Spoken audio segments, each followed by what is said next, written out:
There's no place to escape to. This is the last podcast. On the left. That's when the cannibalism started. What was that?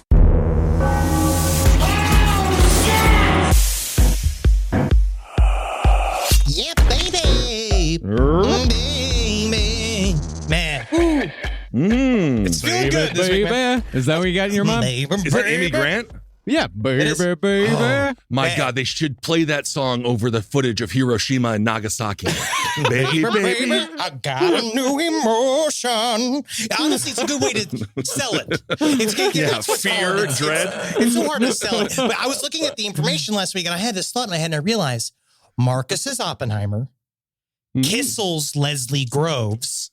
Yes. Right? yeah. He's Cool. Leslie Groves, and I'm the genius Albert Einstein. That's me. Well, I definitely think we all have the similar eating habits of those people. Yeah. You know So how? that's 'Cause fantastic. I got the little, it's the little Einstein kind of lingy tongue. Yeah, you really do. Hey, everyone, welcome to Last Podcast of the Left Bend, hanging out with Henry and Marcus. My goodness You're not gracious. with me. You're not with Well, me no. today. As a matter of fact, this is old school. It Back is. in the day when Henry became a big celebrity and had to big move star. to Los Angeles and Yeah. leave I us remember. the little slugs back in New York City. I remember. We had to do it this way where Henry is out of the room. Henry is actually in the crux of Scientology right now, in the clutches of Scientology in Clearwater, Florida. I'm not going to say that there was several recording studios that denied my request for, and this is real, there were several recording studios that denied my request to record there. And then we went go through, I was like, look at the addresses. They're all right next to the Death Star in downtown Clearwater. It's so weird, man. But yeah, I'm ready, man. I'm feeling the heat. That atomic level heat. Yeah, man. You don't have to worry about recording in no studio that has pictures of the Scientology jazz band in the lobby. You don't need that shit. I don't need it, but it would have been nice. Honestly, they look nice. But here at Soul Studios is absolutely incredible. You see that? It's not like a place plug. It's a good plug. There you go. Good plug. With any luck, you walk in there, they'll think you're L. Ron Hubbard.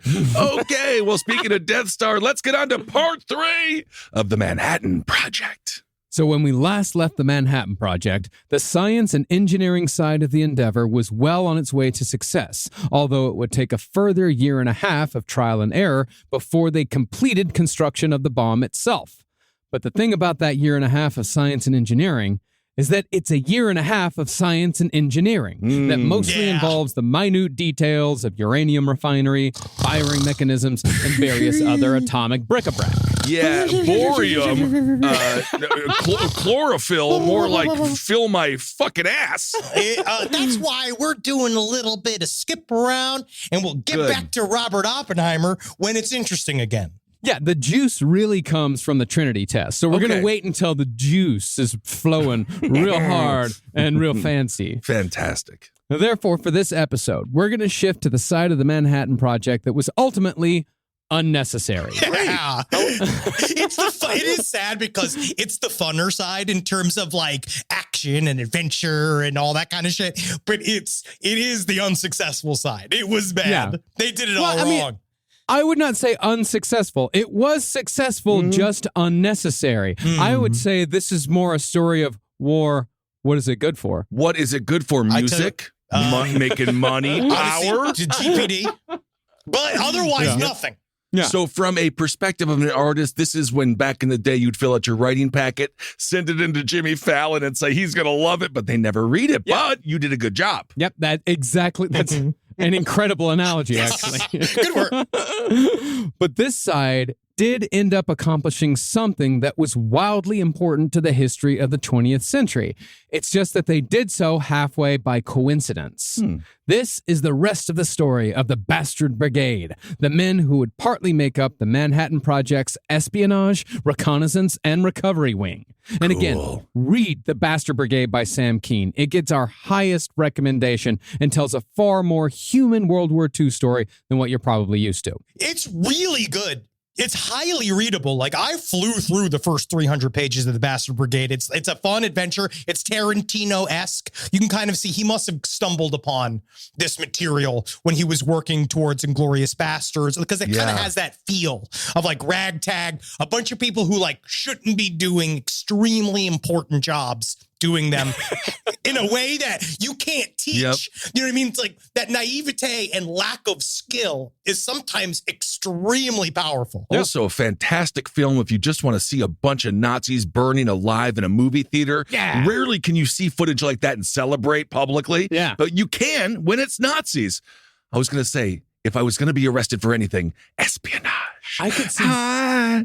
Hey. I'll be a honey trap. I'll go to Oh, Washington, yeah. D.C. Tell me, little girl, have you ever been to see the Washington Monument? You're the most beautiful woman I've ever seen in my life. I could also put on a dress. I could do a whole series of different things with a lot of questionable Oh, politicians. you're not wearing a dress? Oh. You're not wearing, what is this? Oh, it's a very loose shirt.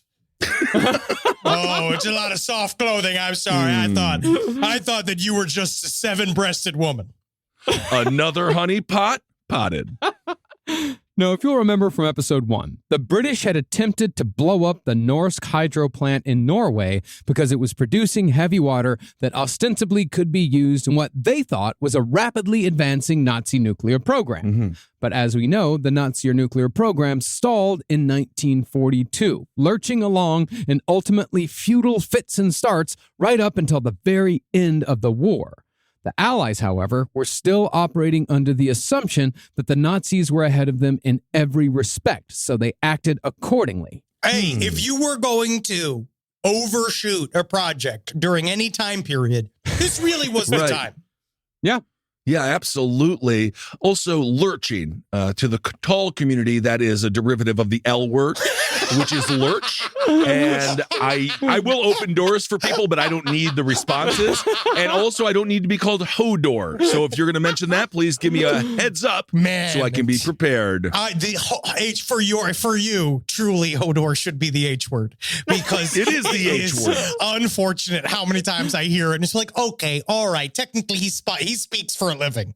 Okay, Yeah. he just displaces the same amount of water as the actor who plays Hodor. I asked my friend, I said, "What is that, a compliment or a diss?" He said, "Well, everyone loves him, but he is the R word." Yes, he very much so. Yeah, and it happens a lot at comic book conventions. When we were at WonderCon, there was somebody in the elevator with us that just straight up called you Hodor, Yep. and it felt bad. It was It did. weird. It felt right. real bad. Just I like the felt- Manhattan Project. I felt the weird sense of like, whoa, so this is what racism's all about. Whoa, incredible. Yeah. Now, the first mission to blow up the Norsk hydro plant, Operation Freshman, that had been a massive failure that had resulted in the deaths of 30 British commandos. These deaths had occurred either during the botched landings of their suicide gliders or at the hands of sadistic Nazi commanders. Worst possible fucking ending to a mission you can imagine. Well, additionally, the other fuck-up was that Operation Freshman also made it clear to the Nazis that the Allies knew about their atomic program, which implied that the Americans had their own atomic program. Yeah. But a year later, the Ministry of Ungentlemanly Warfare I hate decided... it. I hate it, man. You didn't want to be a part of the Ministry of Ungentlemanly Warfare? These fucking British, again, they invented imperialism. They're like, what are the people that did that? And so they're all like, spying. Because that got to us, right? We had this idea in America that spying was ungentlemanly, right? Like we didn't want to do it. But the British were way ahead of us, man. They were already doing that shit for years. We learned it from them. Yeah, but nobody was ahead as the Russians, though. The Russians have been doing spycraft for centuries. I do like the name. I think it's fun. I like it, too. Yeah. I think it's very fun. It seems like they have knives in their canes. Well, they decided that the Allies had no choice but to give Norsk Hydro another go. And this was also partly because this sort of action, this was about all Britain could do to contribute to the overall nuclear effort. See, their nuclear program, Project Tube Alloy, had been stymied. Still one of the worst names of a project in World War II. Yeah. It really is. It had been stymied by German bombing, so the Brits helped pick up the slack by preventing the Germans from producing the bomb, and they also took on the task of sneaking European scientists out of Europe, just like they did with Niels Bohr. Oh, and you know how difficult that is with their creaky bones. And their big heads. Yeah. Niels Bohr. is just anti-intelligence. He just does not understand what secrets are because his head was just so big. He just assumes everybody's inside it. Oh, you just see him in Prometheus, the film, as his face is right against the helmets. Man, this is true. We're covering all of the Manhattan Project history that's not going to be in the Oppenheimer movie because, the Oppenheimer movie is all about that dusty skeleton man eating pussy next to a nuclear reactor. And it's mostly going to be them all like, we're going to be, you don't have any idea how much it's going to be Oppenheimer saying goodbye to the woman that commits suicide for like, and you're just like, just be like, get back to the explosions. Do you want to know a synchronicity with the Oppenheimer film? Sure. It comes out on my birthday. Wow. July 21st. Hopefully that's the only one and we won't have a nuclear war. Well, actually, we got right here is the creator of the second biggest bomb in the world. It's called his comedy career. Come on, Kissel. Come on. I'm sorry, buddy. Whoa. What did I do to deserve that? I thought it was going to be a bowel joke. I thought it was going to be a defecation joke. I thought for sure because I just took a massive dump today because I'm on a DiGiorno kick. Oh, is that the new diet?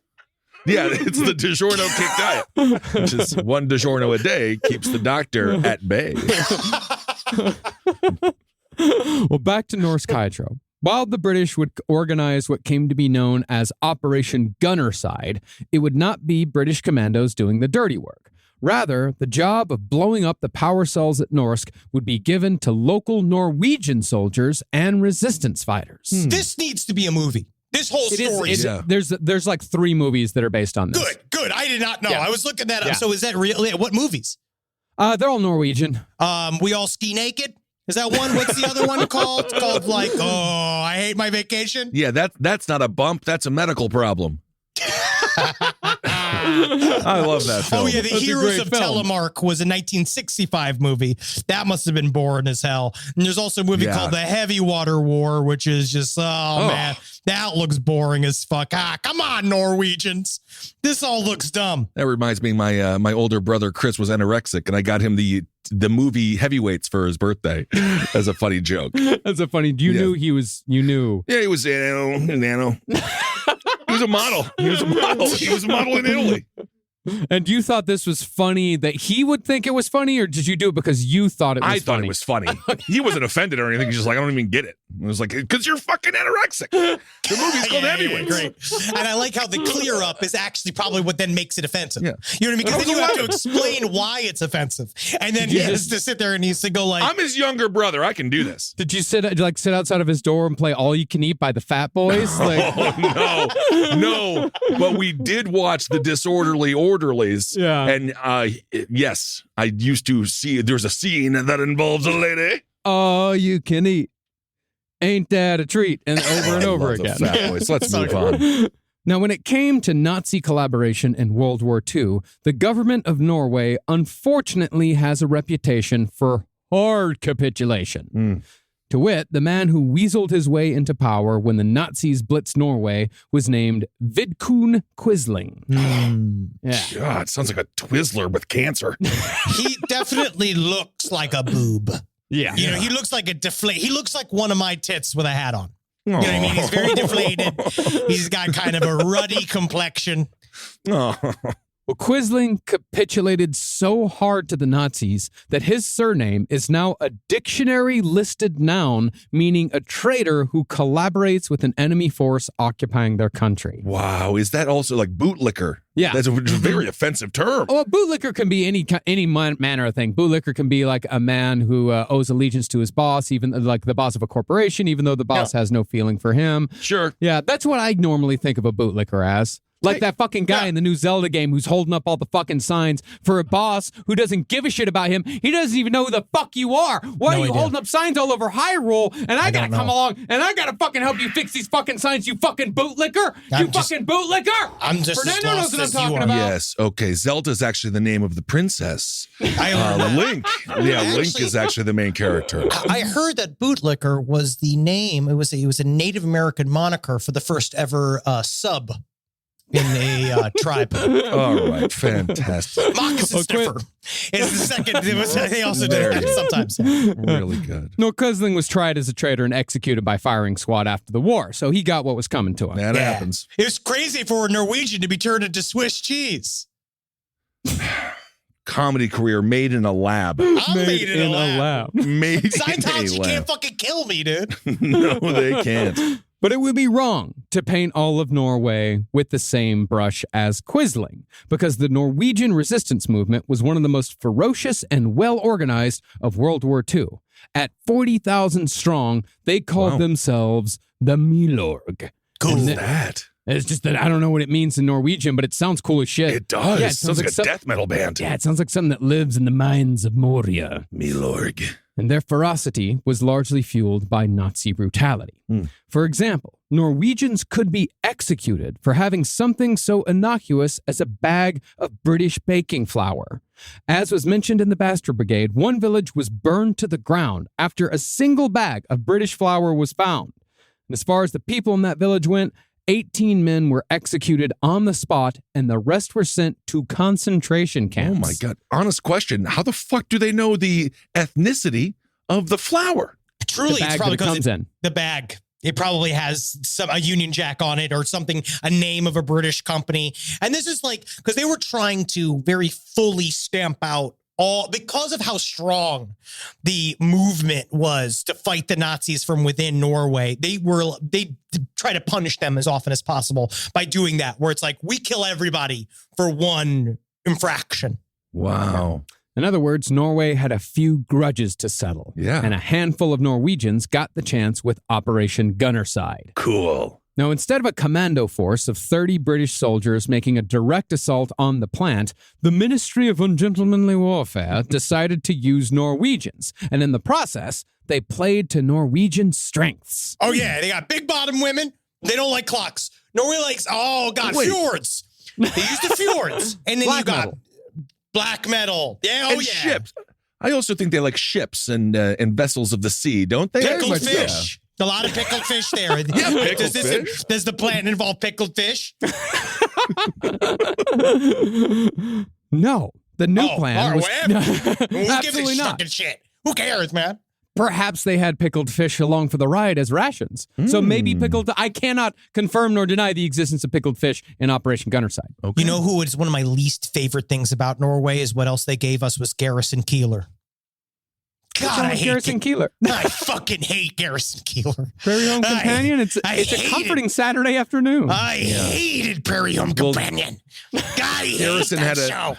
I hate their little voices. I hate quiet radio. I hate the... Oh, well, let's see what Terry has to say. You know, like, I hate that type of comedy where he just goes like, these rutabagas they're green. And everyone goes, Rodney. I hate Garrison Keillor. Garrison just lives a small recluse life now, I believe, in Minnesota. Yeah. No small back is safe around Garrison Keillor. There you go. Well, the new plan was to use 10 resistance fighters who also happened to be expert skiers who could quickly ski their way to the plant after being parachuted to the ground. Whoa, James Bond. Yeah. I wonder if that scene Inception was based on this. I'm sure. Yeah, I mean, this is just, it was all, I think it was also used in the beginning of True Lies, wasn't it? Yeah, a lot of skiing. Yeah. Skiing commandos are fun. Yeah. Yeah, some boobs. After getting to the plant, they'd break in, plant explosives on the heavy water power cells, and hopefully cripple German heavy water production. Oh, dude, that's cool. Metal is also reminding me of Metal Gear Solid. Yeah. I'll tell you what, though. I don't think they got to worry about heavy water being created because they had Sergeant Kissel, someone there. And as long as he kept his latrine filled, he was making that heavy water. Fantastic. Thank you, Henry. So, on the night of February 27th, in the dead of the Norwegian winter, the team skied to the location, staffed their skis in an igloo they made themselves, and scaled a 600-foot tall sheer cliff at the back of the plant to avoid guard posts. Because the Nazis are like, nobody's fucking crazy enough to scale up that it didn't even cross their mind that someone could do this. Wow. And again, what fueled them was truly pure ignorance, then met with like, oh, we can do this. Like, they did not truly understand that it was in the bottom of a crag. Like, this thing was literally like perfectly safe from any sort of overhead bombing. And so that whole breakdown in the Bastard Brigade of them like trying to figure out, like, okay, can you even climb this fucking wall that surrounds this thing? And the one was being like, if there are plants growing, then there are places for our hands to go. And so then they went, and that's where they figured. So they would just look for the plants. It's crazy in a blinding snowstorm. Yeah, that's interesting. After following Nazi patrol routes to hide their tracks, the Norwegians found an unguarded gate and cut the lock, whereafter 5 men provided cover while the demolition team cut a hole in the fence to gain access to the plant itself. But when they got through the outer perimeter, the team found that contrary to their advanced insider intelligence, every door and window had been bolted shut. Improvising, they found a utility duct and crawled their way to the room where the heavy water was both stored and produced. Wow. It's crazy, man. They're doing like Persona 5 Royal shit. Yeah. When you have to like do that. It's all with Metal Gear Solid too. We have to find a lot of vents. Yeah, a lot of vent use. Also with the Arkham Asylum, with the Batman game, which is actually why I don't really love the Batman games. The Batman game is 90% vents. A lot of vents. Yeah.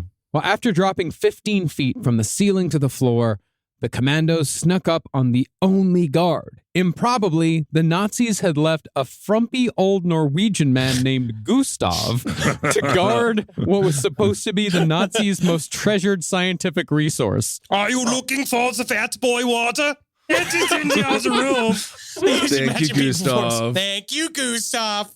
He just definitely seems like the Milton from Office Space, where it's like, okay, Gustav, we're going to go party. You stay here and have the guard of the water. He did not give a fucking shit. Because I'm basically a prisoner here too. You know, I'm being forced to watch this thing by Nazis. So he's like, yeah, just do it. Also, just get it done. You're watching water. Yeah. It's real boring. Yeah, of course. And so Gustav was held captive in a corner while the demolition team placed enough explosives to blow up all 18 fuel cells and 770 pounds of heavy water. The worst was when they started tickling me. They were tickling me in the corner. I couldn't get out. Next thing I knew, it got bigger and bigger. And it was me and 5 skiers, and all it takes is one pole to make a little bit of a side war party. They made fun of it. Well, Gustav, the entire time, he's like, please be careful around there. That if you are not careful around there, you're going to hurt the heavy. Oh, I see what you're doing. Okay. Oh, my goodness. Like it took him a while to figure out that they had showed up to destroy the plant. Right. And so, after planning all the explosives, they took Gustav with them. And at 1:13 a.m., 2 hours after they climbed that sheer cliff, they lit the fuse and the cells went boom. Whoa! Mission accomplished. Sweet. But they also knew that the Nazis were going to come and round up everybody within like 100 miles of the plant. So what they were doing was, as they went, they ripped off a patch. They were all dressed like British soldiers. So they ripped off the British stuff. It's cool. Because again, it feels like an action movie. And like threw like the British insignias down.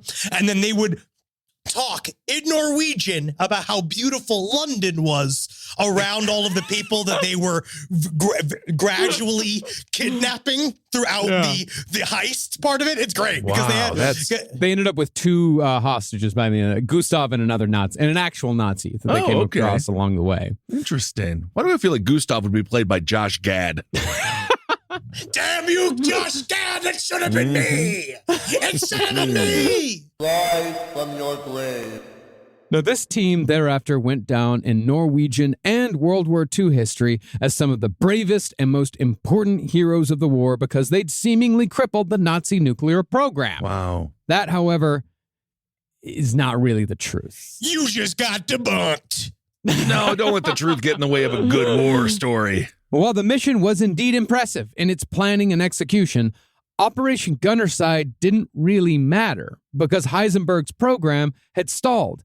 Even worse, while Norsk Hydro was supposed to be out of commission for at least a year, up to 2 years, it was back up and running bigger and better than ever within 6 weeks. Wow. They barely put a dent in it. By the time they had, in the book, The Bastard Brigade, by the time they had the big congratulatory dinner, because then they took all the guys that did it out to dinner in London. Yeah. By the time they had got to the dinner, the plant was already doing its thing again. So but it was still good. But he didn't want to tell them. So they were literally all new. They scheduled the big celebration knowing that it didn't even matter. But it was nice because then they all got to get out of the war.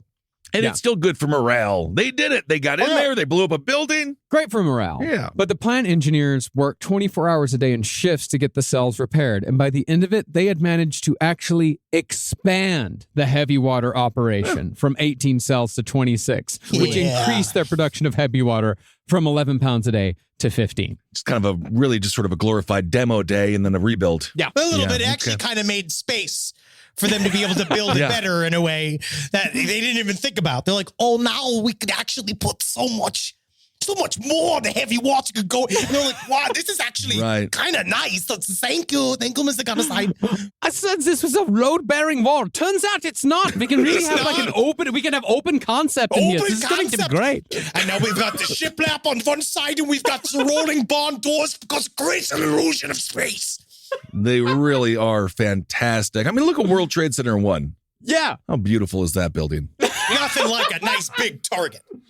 Yeah. And they've got that big mall there now. They got a big mall? They wouldn't have had that mall, the mall that looks like a cadaver. Yes. That wouldn't be there. Yep. And That the wouldn't be memorial. there. No, dude. And we got they got a Burger King there, man. It's great. They do.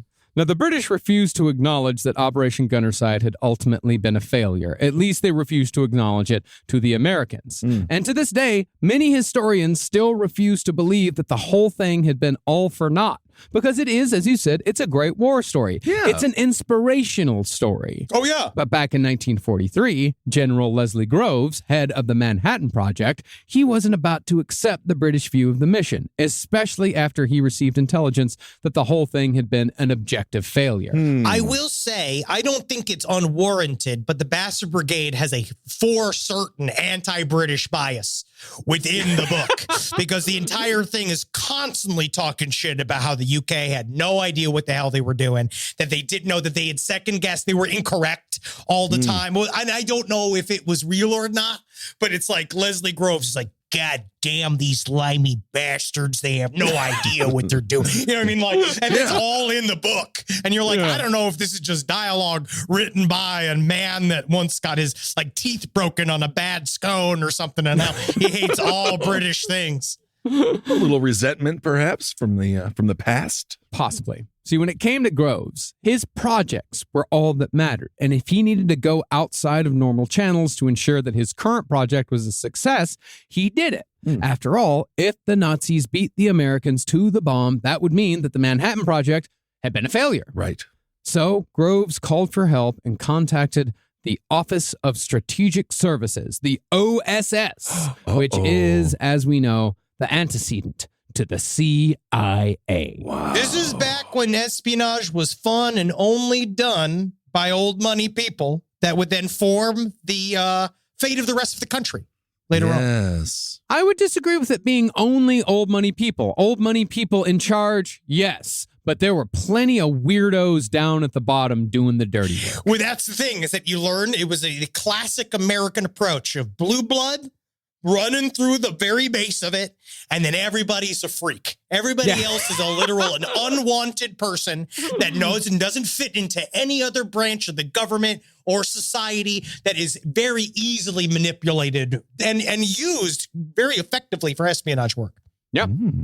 Well, Groves got a hold of OSS founder Wild Bill Donovan and brought him up to speed on the situation. And the two of them got to work on a plan to take out the Norsk Hydro plant for good. You know, they call me Wild Bill, but I actually just have early onset Alzheimer's. I actually think it's kind of offensive. This poor Wild Bill. just being like, is this my house? That's Wild Bill right now. That's Wild Bill. Bill, you know that's her house. He's being wild. I'm not being wild. I don't know you. Wild Bill. Wild Bill. Wild Bill. Oh, okay. Please, for the love of God, where am I? Now, the plan that Groves and Wild Bill came up with to stop the production of heavy water at Norsk Hydro, that didn't work out. But it was still the beginning of the Manhattan Project's involvement in covert combat, espionage, recovery, and assassination operations. Wow. I didn't understand that Leslie Groves could call a bombing in. That he literally could call the U.S. government and say, like, can you go bomb this place? And they would just go do it for Manhattan Project. Well, we'll get to that in a second, but remember, he was a general. He was General Leslie Groves. What a fun power to have. Yeah. Oh, yeah. Can you imagine if he was a specific? Yeah. That's cute. I don't really get it. It's really cute. He's not a general. He's a specific. Oh, wow. This is really something that must only be made in a lab. That must be made in a lab. I literally got to get the fuck out of Florida. My strength is leaving me. I was in a hot garage all day. I was doing a very Mama Zabrowski version of an episode of Hoarders where she kept going like, she'd be like, I want everything thrown out. And then anything I'd go to throw out, she'd go, no, don't you understand? That's my wedding dolls. I'm going to talk about wedding dolls and side stories. Yeah, I know. You're going through a lot right now. Henry is at home helping his mother throw out the things that she will not throw out. Yes, the wedding dolls from her first marriage. Begging me to come get rid of these things. Now I am here. Cannot believe that I would say yes. Now does not want to go through it. Junkman Joe's coming. First thing in the morning. And that just got to go out. Joe. All right, so that explains the joke. Fuck you. He's under a lot of stress. Yes. Now, as we were just talking about it, and as we covered in our MK Ultra series, some of the first men in the OSS came from the most powerful families in America, the DuPonts, the Morgans, the Vanderbilts. But in addition to the rich boys, Bill Donovan also had wild cards. He had mafia contract killers. This was all gone through in the Bastard Brigade. Mafia contract killers, bartenders, pro wrestlers. Wow. Yeah. And as it pertains to our story, professional baseball players like former White Sox catcher Mo Berg. Wow. Mo Berg is one of the more interesting characters in history because it's such a weird combo of a lot of different qualities. He was a genius. He was a multilingual person. He literally could speak Japanese. He's great. Yeah. He's a very interesting guy. Yeah, Mo Berg was a natural athlete. He was beyond brilliant. He was fluent in at least 6 and maybe as many as 12 languages. Wow. He was so comfortable with just Latin that he could talk to a second baseman in Latin during a baseball game when he played shortstop, and they'd know exactly what the fuck he was talking about. That'll confuse a batter. That'll confuse a runner. Mm-hmm. And again, he was played by, I forget, the catcher was a spy. He was played by Paul Rudd. And I said this on the stream, but he looks like the evil baby from The Simpsons. Oh. Like he looks like Imelda Marcos if Imelda Marcos was from the Bronx. Like there's something about him. He's got a gummy bear body. He's got a full unibrow, but he was an extremely compelling spy. People love this guy. Yeah, it's just really bizarre because obviously we want to be inclusive in this world, but how do you get people to identify as hideously ugly? Because just choose it. We do here. We are all proudly ugly. Yeah. I'm actually a pretty handsome man. He feels handsome. Marcus feels handsome. I've been told by many people that I'm quite the handsome boy. I'm just saying Hollywood needs to include, Hollywood needs to stop prettying up all these ugly people through history. I agree with that. More ugly actors. Yes. Yeah, sure. Yeah, I mean, I would say Mo Berg was 1930s handsome. Good. Yeah, he was witty. He was the personification of the old cliche. Women want him and men want to be him. I've always wanted to be a catcher. I've heard. Mo Berg was also an inscrutable loner with no close friends or relations. In other words, everything about Mo Berg screamed spy. Wow. Spy! Nice. Now, Mo had a surprisingly long career in baseball and impressively attended Columbia Law School full-time throughout the season during his early years in the league playing for the White Sox. I think his career was 8 years long, something like that. Not too bad. But after an injury in 1930, he was demoted to a bullpen catcher for the Washington Senators. Once you tear your taint as a catcher, you're done. Oh, yeah. The taint is one of the most crucial organs. It's an organ. It's an organ to it is. It's all taint. Because I was a catcher. I know. Wink. You can see, I got a catcher's knees. I know. I got an umpire's mind. Well, Berg came to be known as Professor Berg amongst sports writers. This is due to his habit of reading books about non-Euclidean spacetime in the bullpen. And he understood it well enough where after the game, he got Albert Einstein's home phone number, and he just called up Albert Einstein and said, hey, you want to talk physics? Wow. Yeah. Okay. So this guy really was intelligent. Yeah. Because then Albert Einstein was like, I will teach you about physics if you teach me about baseball.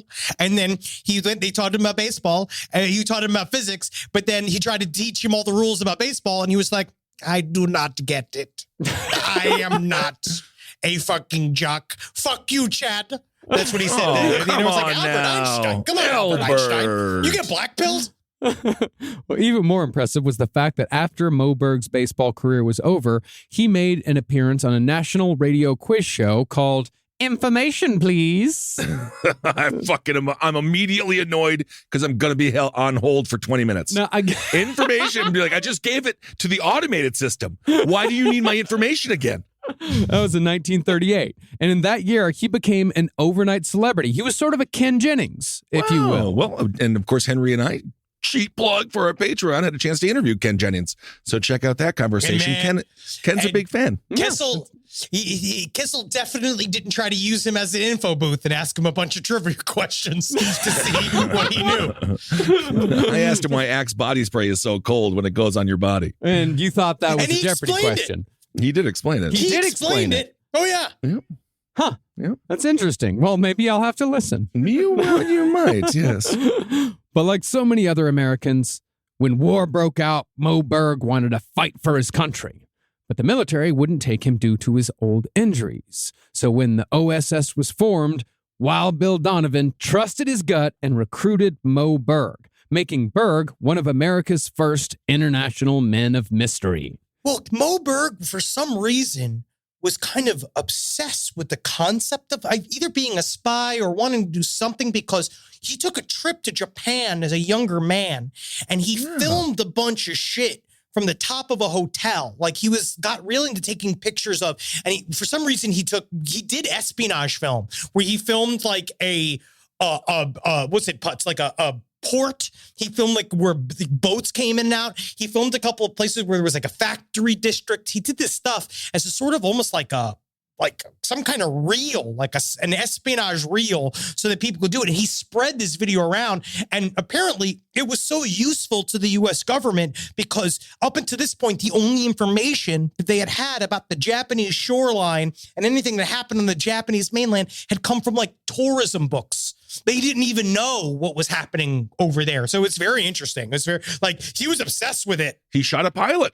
For the CIA or the future CIA. That's your show. OSS. Right there. They saw that. They were like, that's your show. Interesting. Now, being an OSS agent was just as dangerous as being in the CIA, if not more so, because the OSS was very much making shit up as they went along, and they often did so in a dramatic fashion. For example, the OSS regularly used the infamous cyanide capsule, which, of course, could be bitten down upon if the agent was captured by enemy forces. Yes. Foaming death would come within seconds, and the agent's secrets would die with him. There was a recent situation about, 5 or 6 years ago? The dude in Russia who took it on the stand and you can watch him die. Have you seen that? I haven't. It works real fast.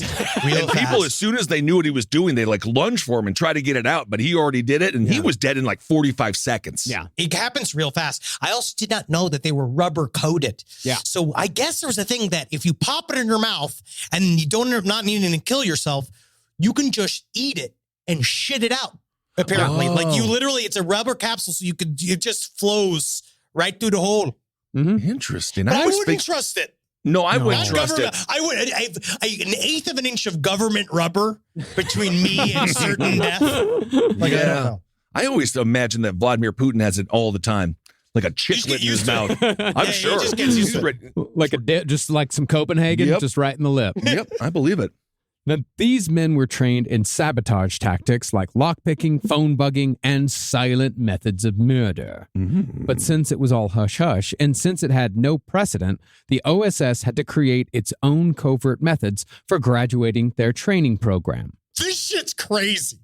This is like such an outlandish concept. In Mo Berg's case, he was tasked with planning a solo heist that involved infiltrating an American defense plant to steal any classified document he could find. Didn't matter what kind of document, didn't matter what it said, all that matters is it was stamped classified. So this is the tangible when they get someone who knows how to like hack into computers to work for the government, and they're like, hack into our system so we learn how to do it, but this is that in the real form. Kind of. Can you imagine that, though? But up until that point, if you hire a hacker that has hacked into the government, you know that he can do it. This is literally being like, okay, we put you in a fun house training segment where you have to shoot at plaster Nazis that pop up in window frames like it's an old, like what Keanu Reeves does for John Wick. They do all that like type of training. And then it's literally, all right, go spy on us and come back. Yeah. It's crazy to me that they would just go and not tell these companies that they would do it. And then afterwards, they'd have to, under pain of death, go through all of this stuff and then basically be like, this is an OSS training meeting. And they'd have to go like, oh, okay. Yeah. Be like, and then somebody just had to be like, wait, the catcher for the fucking socks? That's who's doing all this?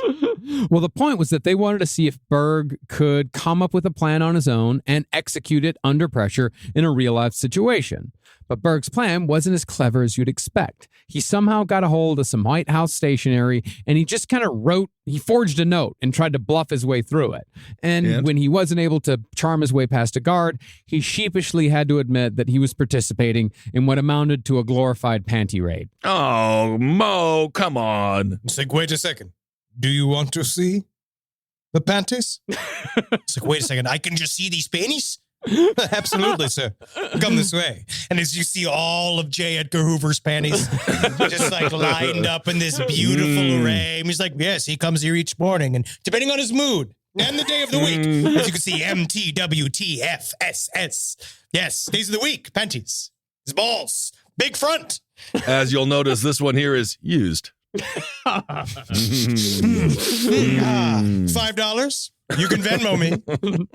Well, even though Berg failed, the OSS still decided to take a chance. And by the fall of 1943, he was being parachuted into Norway under the command of Wild Bill Donovan and General Leslie Groves on a reconnaissance mission concerning the Norsk Hydro plant. Now, Berg soon found and interrogated scientists familiar with the plant, and those scientists confirmed that the heavy water production had only ceased for about a month and a half. That interrogation was relayed back to Groves and Donovan, who both said, fuck it, let's just bomb the fucking thing into oblivion. Right, sure. Why not? Let's just bomb it. That's Just gonna be bomb such it. a fun day. You're like, we can blow it up. Yeah. So within a week or so after the information was delivered, Groves and Donovan managed to gain command of 142 bombers from the bloody 100th. Planes with such colorful names as Boss Lady, Pickle Puss, She Hasta, Rum Boogie 2, The Raunchy Wolf, and two names that were simply named Horny. Well, there you go. Creative naming. It's a Just the strange. idea of sitting there being like, yeah, she is. That's my plane. Yeah. Horny. That's her name. Yeah. She's ready for it. God, you can't even sit in the seats. I slide into the cockpit each time. Well, the men, they also had colorful names. There was Bubbles, Handlebar Hank, Lucky Luckadoo, the two Harrys, the three Buckies, and a guy just named Veal. Oh, man, it sounds like you're describing a bunch of rescue dogs as someone's going to look to adopt. Like, that's Lucky Lou right there. That's Beaver Stew. Yeah, that's the list on Toby's Small Dog Rescue. Oh. They were up for adoption. You don't want to know why we call him horny. Well, the reason why they call me Veal is because I'm a little sheepish. Oh. Come on, guys. That's funny. Isn't veal beef? Veal is beef. It's cow that is tiny brutally cow. treated at a very young age. No. Technically, you shouldn't eat it. Made very tender by far too small cages, making them blind. The whole point, Kissel, you see, is that they're supposed to turn into sort of what Arby's does, something between liquid and a solid. The but it's viscous, alive. Yeah, the idea is to making a thing a living slurry. There you go. Well, that's nice. That's humane. But perhaps the reason why there was such levity around the Bloody 100th is because a lot of them got killed. They were called the Bloody 100th for a reason. An alternate name, a much less cool And a name that's a lot less fun. They were also called the Vanishing Americans. Oh my God. That is Bad nickname during a war. You know? absolutely. But the thing about bombing is that no matter how good your crew was, targeting just one building is really fucking hard. And it's even harder to target a single room within that building. That would be the heavy water room in the Norsk Hydro plant. Therefore, while 12 bombs hit the plant, only the power generators went down and 22 civilian villagers were killed in the process. That's why they were a little reticent to go the bombing route. That's all? Out of 12 bombs, that's all that it was able to do? It was literally inside of the. This is why I'm so glad I have a bidet now. Do you have an idea how hard it is to get to the dingleberries at the very bottom of the crevice? Right. It's extremely difficult without help. That's why I ended up clearing the field, blitzkrieging it by sniffing it in the hole around my beehole. But I'm sorry, Samantha, new assistant here. But this is different because you can't get to it. How do they count the bodies they kill? Can I ask? Like truly, like. How do, in the end, when they talk about war casualties, this is just a general question. How do they like figure that out? I think they go 1, A 2. Oh, I forgot. It was the Tootsie Pop method. I didn't know. Yeah. That always held. and then they bite the head off the 4th, and they call it a day. I think just after the war is over, there's, record keeping, there's reckoning. How many people were in the village at the beginning of the war? How many people are in the village now? When did those people die? There's usually someone in the village just keeping track of all this shit. Did your husband not come home? Yeah. That's truly a very morbid nerd's job. Yeah. Well, I mean, that's the reason. Someone's got to do it. That's one of the only reasons why we know so much about the Black Death that we do know is because all the records. Certain countries were insane record keepers, and that's why we know more about one than we know about the other. Interesting. Now, this failure again enraged Leslie Groves, because Leslie Groves is real. Damn it! It's just like a lot of that, a lot of punching the air, playing with his belt. Got angry real fast. Well, this seems like a reason to be angry. You wasted, millions of dollars, I would assume, right? Oh, yeah. Didn't do a good job at a hard target, couldn't break it, much like Jean-Claude Van Damme. Kissel, you're Leslie Groves. How would you react? Get me that goddamn Wild Bill. I actually don't I'm Bill? remember. No, I'm actually Bill. I see this here. I see this little sign. Yeah, I see the sign. I guess I must be Bill, but I don't know Bill. Bill. Man, you are fucking wild. Do you guys have a bunch of birds in here? Or what's that sound? Oh, God, are there a bunch of birds in here? He's fucking wild. Trust me, this guy doesn't remember shit. Am I Bill? Wild Bill, we got a mission for you. Whoa. Me? Yeah, you're Wild Bill. My name's William. No, yeah, Wild Bill. Want to go kill some Nazis? Yeah. There you go. Wild Bill's back. Now, when Leslie Groves calmed down, he realized that by just dropping one of his dudes into the thick of it, he very quickly had gained highly valuable operational information about the Nazi atomic bomb program. Didn't matter if the bombing worked or not, he still knew that it was all up and running, and he knew it straight from the horse's mouth. So Groves talked it over with Wild Bill, and Mo Berg was given over to the Manhattan Project as America's first atomic spy. Wow, cool.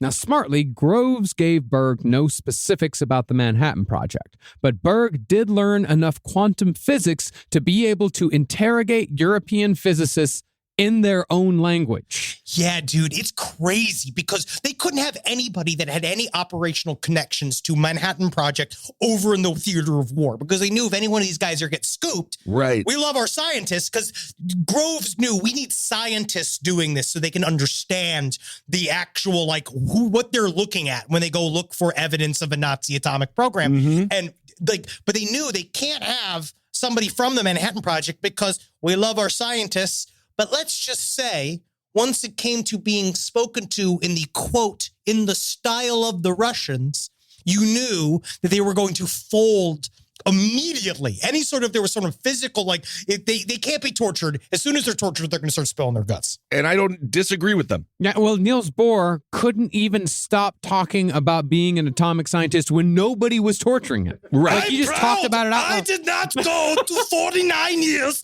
of being a nuclear scientist, man. Do I just not start saying about it? All right, you tell me not to. What did you do? Oh, you're Mr. Radio Man. Mr. Radio Man does whatever. Everybody knows what you do. In addition, Berg poured through the work of the great nuclear physicists of the day, such as the Joliot-Curies, Otto Hahn, and Enrico Fermi. But he was especially drawn to the work of Werner Heisenberg, who would soon become Mo Berg's #1 target for first kidnapping, then assassination. Assassins. Also, just so you know, I have had a lot of people talk, and I had got a little bit of a pushback, but I want to give credit where credit is due. That Otto Hahn actually mostly stole a lot of the work from Lisa Meitner. That was actually the person that was the actual brains in the operation. Otto Hahn, very similar to many of these guys that are in charge of a lab, will just kind of be like, "That's me, yup. I came up with it," but it's also everybody on their team who really is the people that give the actual information. Interesting. Was she a Nazi? Oh, I think that I actually don't know. I don't know. I think that she was fine. I think a lot of people, she was just kind of there under duress. Oh, okay. All right. We'll get there. Yeah. We'll figure it out. Mm-hmm. Before I say yes, let's say, Rise from your grave. Now, Berg was already on the front lines when it came to atomic spycraft, but Groves still needed a small team that could coordinate investigations into foreign nuclear activities that included, but was not limited to, domestic spycraft. Oh, very fun. That team named itself Alsos, which pissed off Leslie Groves because Alsos in Greek means grove. Well, now, Yeah. why would that be aggravating? Because it was not a very good secret-keeping name. Because Leslie okay. Grove was very much famous for being, and anybody within the world of the military knew that he was running this thing called the Manhattan Project that was probably associated with us building some form of atomic bomb. So as soon as you see the word Grove attached to a thing that's a bunch of people looking for Nazi atomic bomb secrets in Europe, you're immediately like, oh, these are all guys from the Manhattan Project. And now we know that they are that far ahead in their atomic bomb program. Also, Leslie Groves just didn't like the British. True. Yeah, maybe a little egotistical on his part as well. Quite possibly. Could be. But nevertheless, when it came to the man who would lead Alsos, Groves chose a fiercely anti-communist Russian named Boris Pash, formerly Boris Pashkovsky. Oh.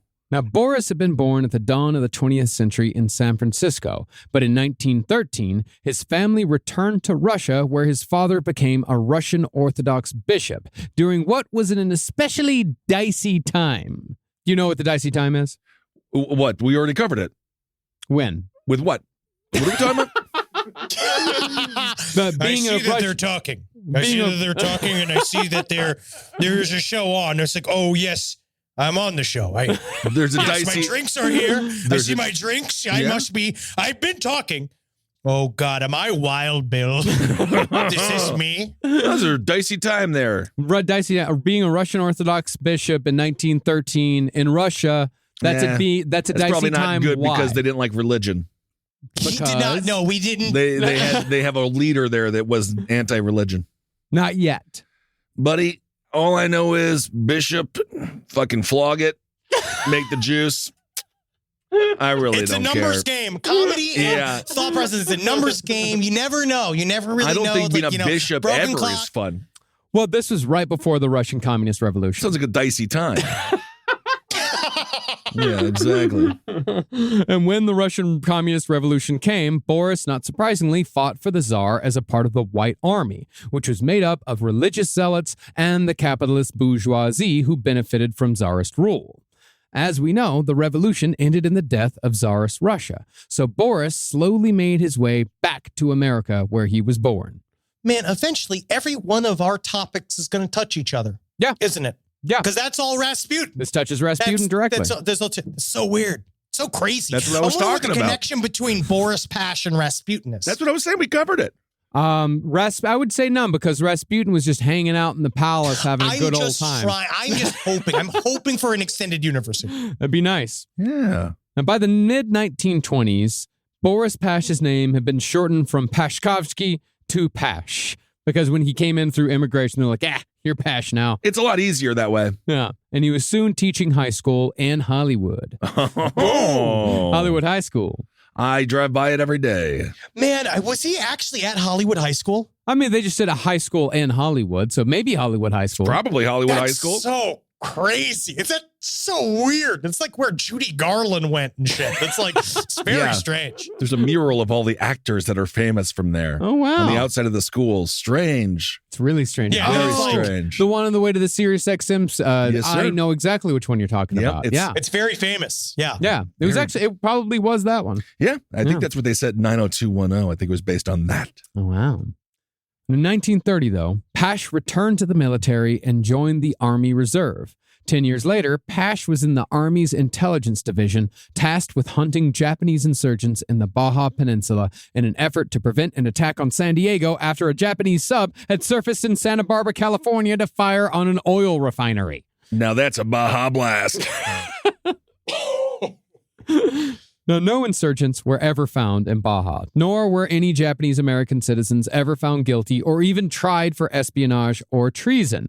In fact, out of the 10 people convicted of spying for Japan domestically during World War II, all 10 of them were white weeaboos. What's a weeaboo? Yeah, man. A person who is a Westerner who is extremely obsessed with Japanese culture. Oh, Wait, like Gwen anime. Stefani. It's more of an anime thing, but still, these were people who were extremely obsessed with Japanese culture to the point where they were traitors against their own country. Well, that's what got Gwen Stefani in trouble because she said, I'm kind of Japanese, but she's not.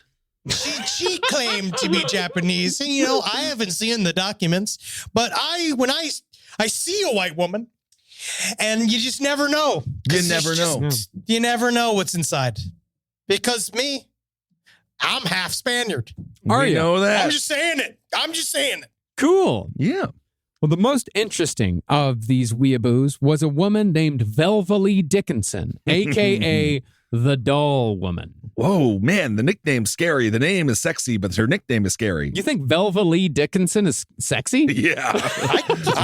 Velvalee Dickinson? Yeah. Velvalee Dickinson definitely sounds like a woman I'd end up ruining it all for. Yeah, smooth. Yeah, I mean, Damn you, Velvalee, get out of my mind.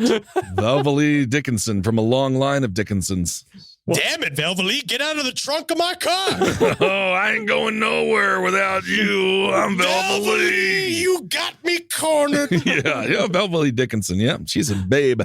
Well, after becoming obsessed with Japanese culture, Velvalee used her doll shop in Manhattan as a front for Japanese espionage. Oh. She passed military intelligence to the Japanese in letters that relayed information through doll lingo. Well, I don't like that she's doing that. And I don't like doll lingo.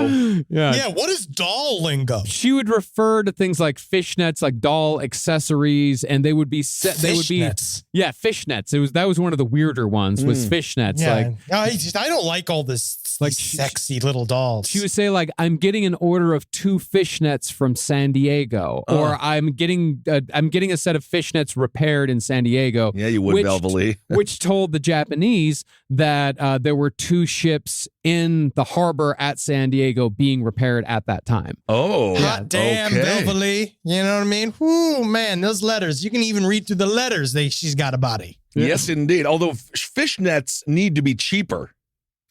You think so? They're fucking expensive. Have you ever gone to one of those stores where when the lady wants to dress up all fun? And fishnets, there's no material. Well, I'd imagine they're I have no difficult. fucking clue goddamn what you're talking dollars. about. They're difficult to make, though. They are not.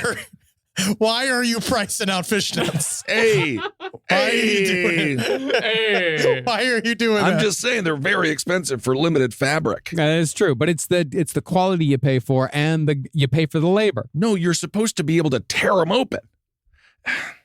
Oh, weird, Kissel. Oh, no. We've headed into a weird private part of your life. No, You everyone just- agrees. Do you just rip apart fishnets at home like you're a giant horny dolphin? Oh, my Like, God. do you just go and like you're Gojira itself? Just No, being like, go no. like, nothing can contain me. And just like put it over your head and just rip it through your, Yeah, why your not? face go through.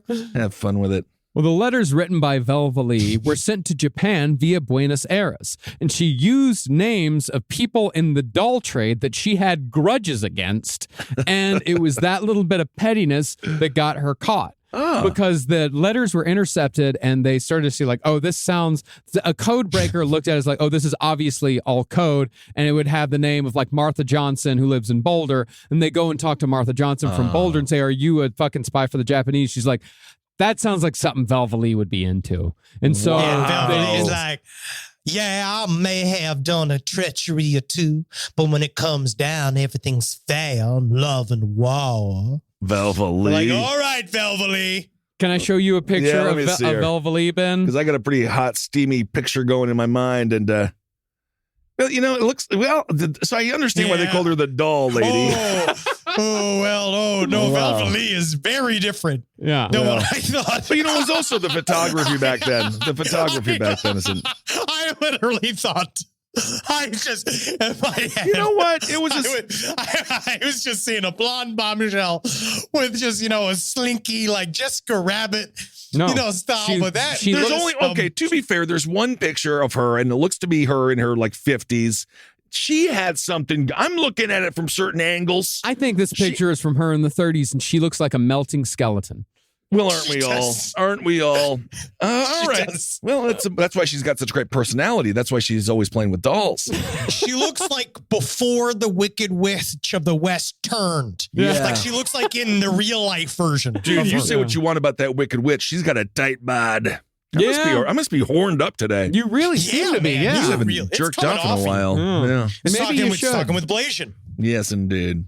But when it came to Boris Pash, he fell in love with the military intelligence game during his hunt for non-existent Japanese insurgents. He was great at managing agents. He was a master of disguise. He had a knack for putting wigs on straight. I hate this guy. Honestly, Why? for all intents and purposes, I should love this guy, but I hate this guy. This is what you would be doing. Yeah. And I know. And he was pretty good at funny voices. But like See, voice alteration. Well, as long as he doesn't use them in our fucking ads, because they don't like funny voices. We've gotten some ass to be re-recorded, yes. Well, Boris Pash therefore caught the eye of the OSS, and he was soon named head of West Coast domestic security for the Manhattan Project. Oh.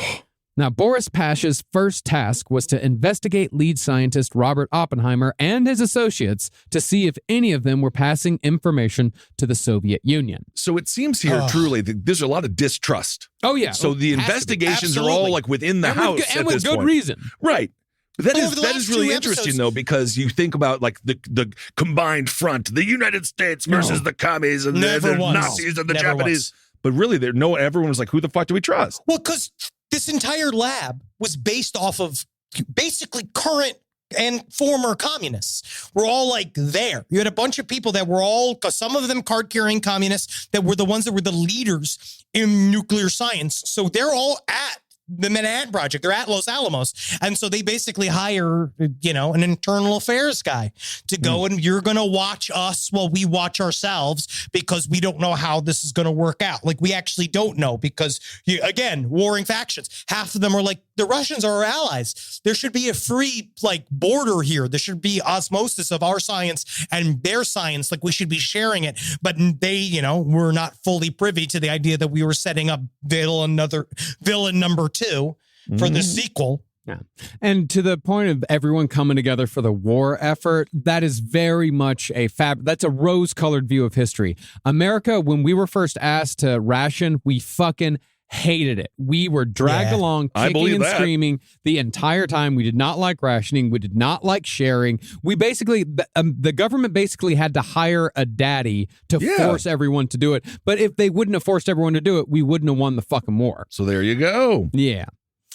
Sometimes you need a daddy. No, you don't. Don't you, Ben? No. Don't you sometimes need a daddy? No. I think sometimes No, you need a daddy. I just I no. I always am. need a daddy. I am good. Kissel, I think that if you had a very special little daddy, I feel like, you know, because he doesn't have to be in charge of you. He could be lateral. He could be your co-daddy. I have enough. I have enough little people around me.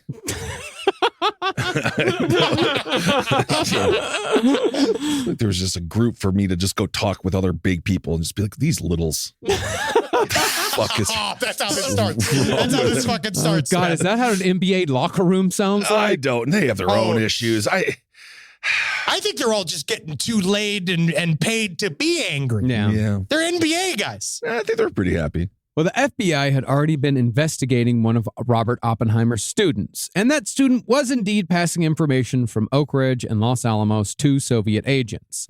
Pash, however, demanded that he be given total control over all investigations into Manhattan Project staff. That authority was swiftly given, and Pash began a lifelong career of being the type of guy who would fit his entire head up your ass if he thought there might be a communist hiding inside. But they also Hey, did. buddy, I got a couple of communists in my ass. You want to come check it out? You want it too much. No, But no. I'll look. I'll look. have to look. Yeah. Now I have to look. Yeah. My God, this is the cleanest asshole I've ever seen. Yeah. There wasn't a communist in here now. There certainly was one here recently. Nice and cleaned up. Put a surveillance team on that man's asshole. There was a kind of a problem, though, because a lot of this shit he did was completely illegal. So he'd set up a house that he wired for sound, and he'd invite communists to it and go, yes. Mhm. You know, just seeing like, what do you think of this? You know, like, and so the students got caught, but because all of the evidence was against them was built up illegally, they didn't know what to do with them. So you're like, well, we can't prosecute them for espionage officially. So they just sent them all on the worst details on the war. Like they sent one to Alaska. They sent one to another place where they just like put them away from anything important possible. And just were like, all right, you go peel potatoes for the next 2 years. Yeah. You love potatoes. You're a communist.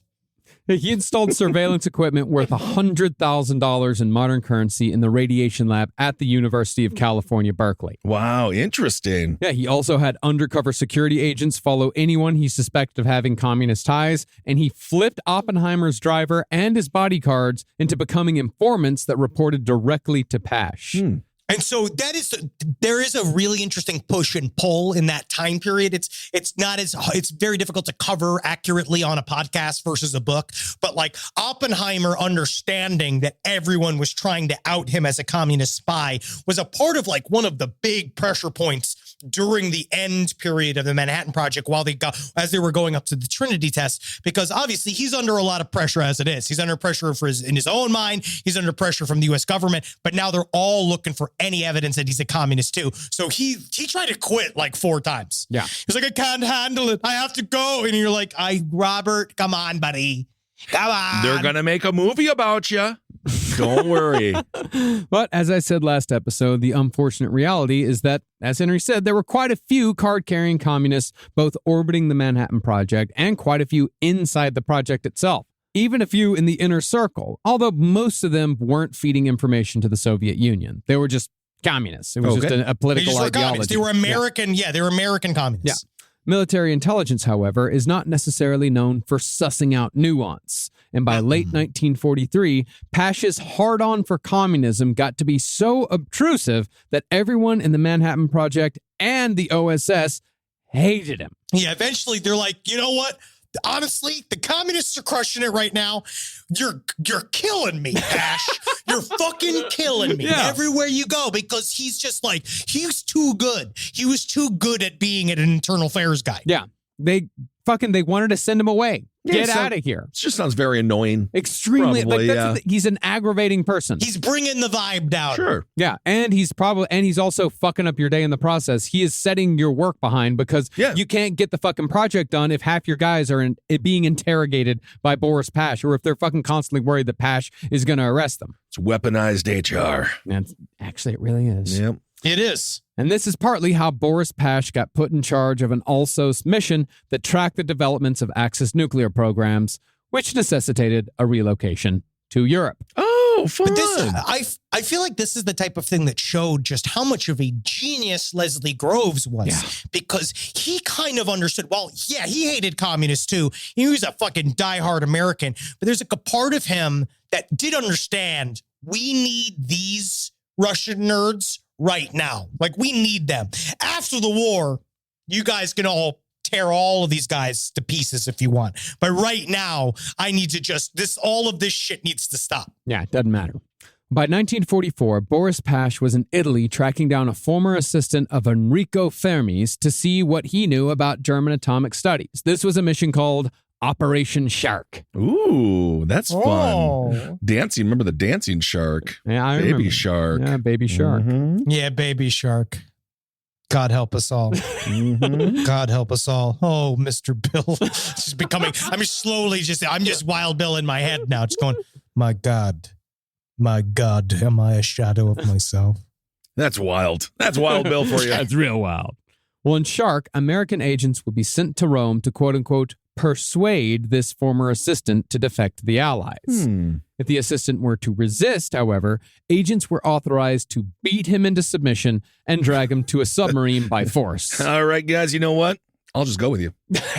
What if I just go with you? But since this spycraft stuff was still pretty new to the Americans, Operation Shark got double booked. Unbeknownst to either man, both Boris Pash and Mo Berg had both been assigned to interrogate and or retrieve this Italian assistant. So dumb. So, it's just such a thing. It's humanity. Again, we always talk about the human element. And it's just so crazy. Just like none of them, because everything's so secret, nobody can know what the fuck's going on. So what are you doing here? What are you doing here? It was same thing that you're doing. There's a whole scene. Yeah. There's literally an entire scene like that. Now, if you'll remember, Mo Berg was a minor celebrity, and when he arrived in Naples on his way to Rome, he got recognized in the street by none other than a group of major celebrities who were in Italy on a troop morale mission. Oh no, he got by the what is that called? The USO tour guys. Yeah. Who's a good medium like athlete? Celebrity, like back somebody then? like I would say nobody like now, well, I would, if we go back to the 90s, let's say Deion Sanders. Well, he was an A-list celebrity. He was huge. Yeah, he was huge. I'm trying to think of somebody who's like medium. That's less like you'd have to be like, Ricky Henderson. Sure, Ricky Henderson, but I think he's number Patrick one Ewing, for stealing. You'd be like, bases. he was famous. I got it. Patrick Ewing, I got it. Icky Woods. Okay, Icky Woods, the Icky Shuffle. Yeah. That's perfect. Ozzie Smith. Ozzie Smith is very, Ozzie very Smith's famous. the He guy. said, you guys are saying all of these very famous people. That's all we know. That's what we're looking at. Detlef Schrempf is the answer. Perfect. Detlef Schrempf was the answer. Yeah, yes. okay. All right. Well, the crew that recognized Mo Berg was baseball star Lefty Gomez, They call me that because I only use my right hand. I get it now. a heavyweight champ named Jack Sharkey, and Humphrey Bogart. What the He's just hanging out. Just hanging. Because they went to go talk to they were doing a USO trip. Yeah, they were all they were going just- hanging and saying hello. Yeah, they're hanging out, and they got a free trip to Naples out of it. Because this Sweet. this is not too long after the Allies took Italy. Okay. Now, since Berg had been a baseball player of some renown, he was known, Lefty and Sharkey, they knew him. They'd hung out. And when they spot him in the street, they go, Mo! Mo! And you can just see him just like, not now, guys, not now. Just like, cut it out, please, not now, guys. That's exactly what he said. He put his finger to his lips and went, shut the fuck up. And then he just disappeared into the crowd. I'm undercover. I gotta go. That is such a funny coincidence. So when Berg arrived at the Italian assistant's home in Rome, he did indeed find the assistant, but he also found Boris Pash, who'd already been interrogating the assistant. Pash asked Berg, "Who are you?" And Berg said, "I'm here on behalf of the Alsos mission." And Pash said, I am the Alsos mission. It's me. That's what I do.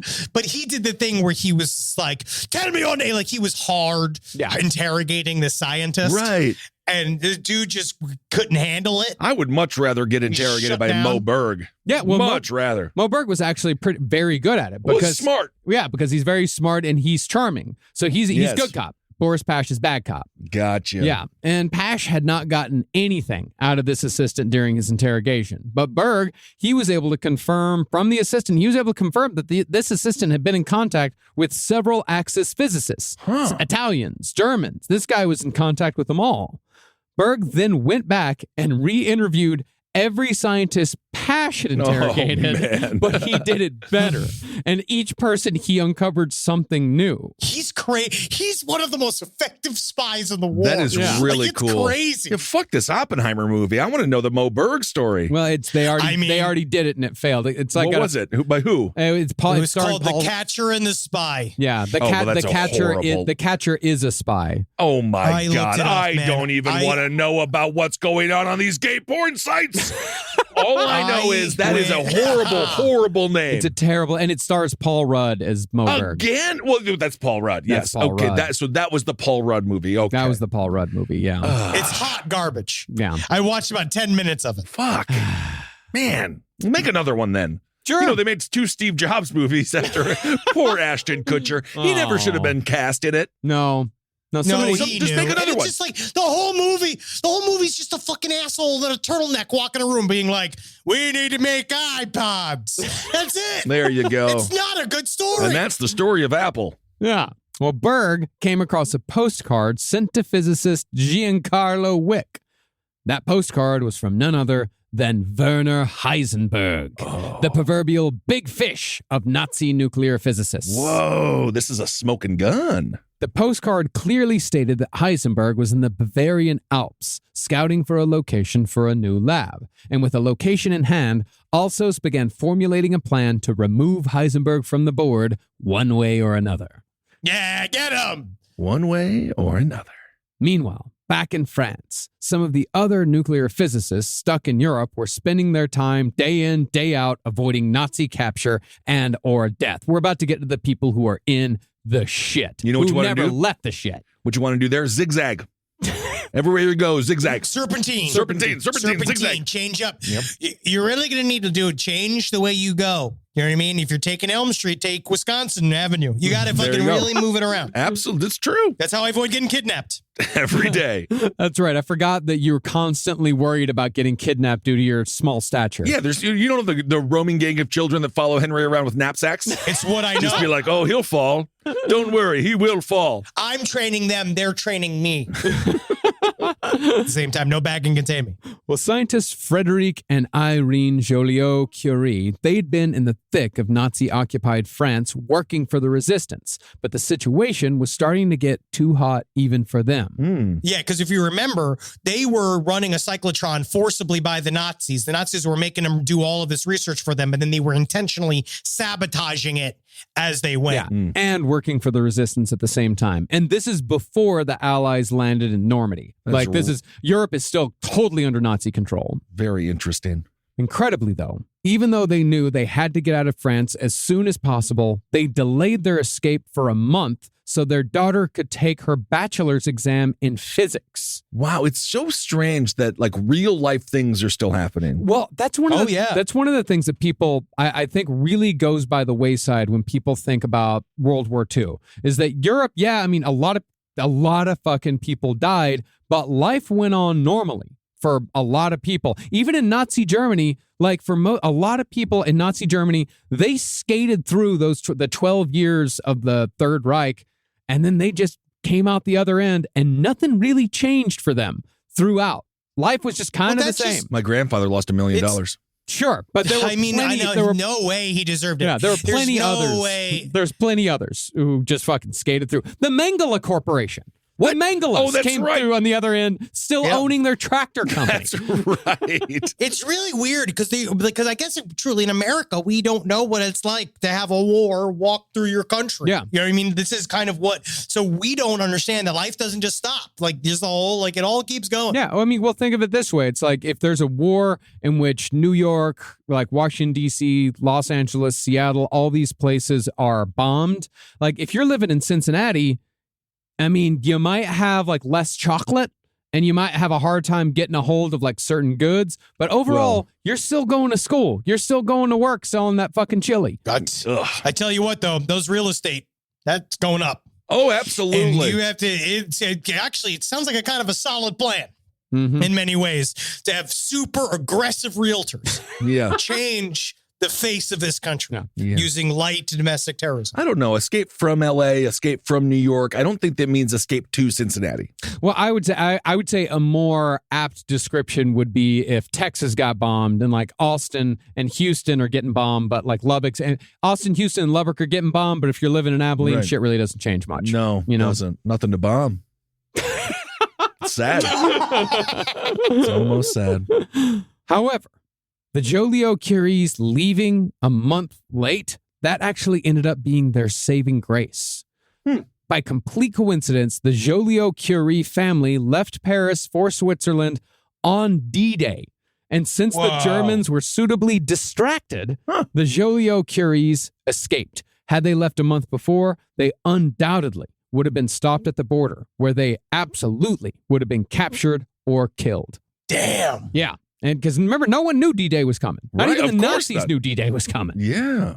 And once the Allies firmly planted themselves on French soil and began marching towards the capital, the resistance in Paris turned up the volume. And Frédéric Joliot-Curie, who, remember, this guy's just a fucking physicist by day, he returned to Paris to join the fight. Wow. Using his scientific know-how, Joliot-Curie made chemically superior Molotov cocktails by mixing potassium chlorate and sulfuric acid with the petroleum to make the weapons that much more effective and deadly. I would Ooh, imagine they would be crazy. stickier It and sounds they like would burn napalm. harder. Yeah. Sounds like it would just, that's a bad way to go. Yeah. Oh, man. Well, armed with the Joliot-Curie cocktails, thousands of French police successfully defended themselves against German tanks after the police had barricaded themselves inside their own police station. But after that battle, Joliot-Curie received a message that it was finally time to end the fight. With France all but taken back by the Americans, Boris Pash was coming to take Frédéric and Irene Joliot-Curie to safety. Pash found Joliot-Curie in his lab, which was still covered in stamped swastikas, even though the Germans had all been chased out. I just don't. Why do they do that? Why do the Nazis always got to? They always show up. It's like the first thing they do is change the decor. Well, it's because they are unoriginal, and what they want to do is they want everybody. They want to rewrite history. You know, it's we're gonna get into that here in a little bit, like how they truly tried to rewrite history. But if they stamp everything with swastikas enough, then people will start to think, oh, swastikas have always been there. Oh, that it's a subconscious thing. Like, oh, the Nazis must have done that. It's got a swastika on it. Absolutely. It doesn't take long. Yeah, and with that, Alsos had its first victory in their mission to secure a nuclear physicist who'd been floating in the wind. Now, by the fall of 1944, the Manhattan Project was still a little less than a year out from even successfully testing a bomb, and they still had no clue where the Germans might be building it or how far along they were. See, even though it was almost certain that the Allies were on track for victory on the European front, an atomic bomb could still be a silver bullet of sorts for the Nazis. Of course. Yeah, at the very least, if they didn't have enough to hold the world hostage, they could also use that atomic weapon to make the largest suicide bomb in history. You got that. And then, of course, yes. as we know, with aforementioned Scientology, their fantastic film, Battlefield Earth, leverage. They get the bomb. That deal coming out of WW2 would look a fuck ton different. Yeah. Oh, it would. And then they're also, we were very concerned about just them using radiation poisoning in general. Yeah. Just like between the dirty bombs or just leaving uranium out. Like you just would leave it and drop it off places because you can't smell or taste or feel radiation poisoning. It just happens to you. So there's a whole interesting chapter in the Bastard Brigade about the geologists that helped figure out like how we could find out things are, if areas were nuclear before we went to it. Because they thought that they would just start throwing uranium places and poisoning our advance as we went. As a matter of fact, I think this is a great job for Wild Bill. Bill, why don't you go lick the mountain for a while and see if you get dead? No, licking.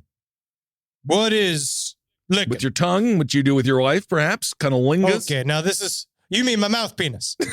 Yes, your mouth penis. Just go lick the mountain, see if there's uranium in it. Yeah, I guess I should because I'm just a shadow. And that's what became of those people. Yeah. Isn't that sad?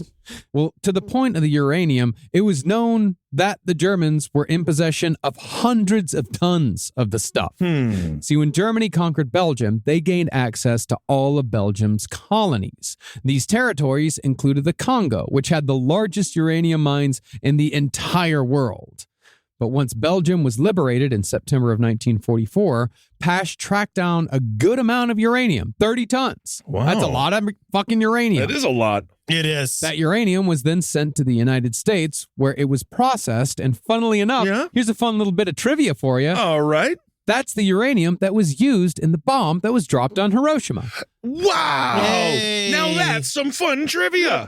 Wow, good. Yeah, from Belgium to Baden-Baden to Los Alamos. Wow. Straight to Japan. That's where my Oma and Opa lived, was Baden-Baden. Really? Yes, I was many times in the Black Forest.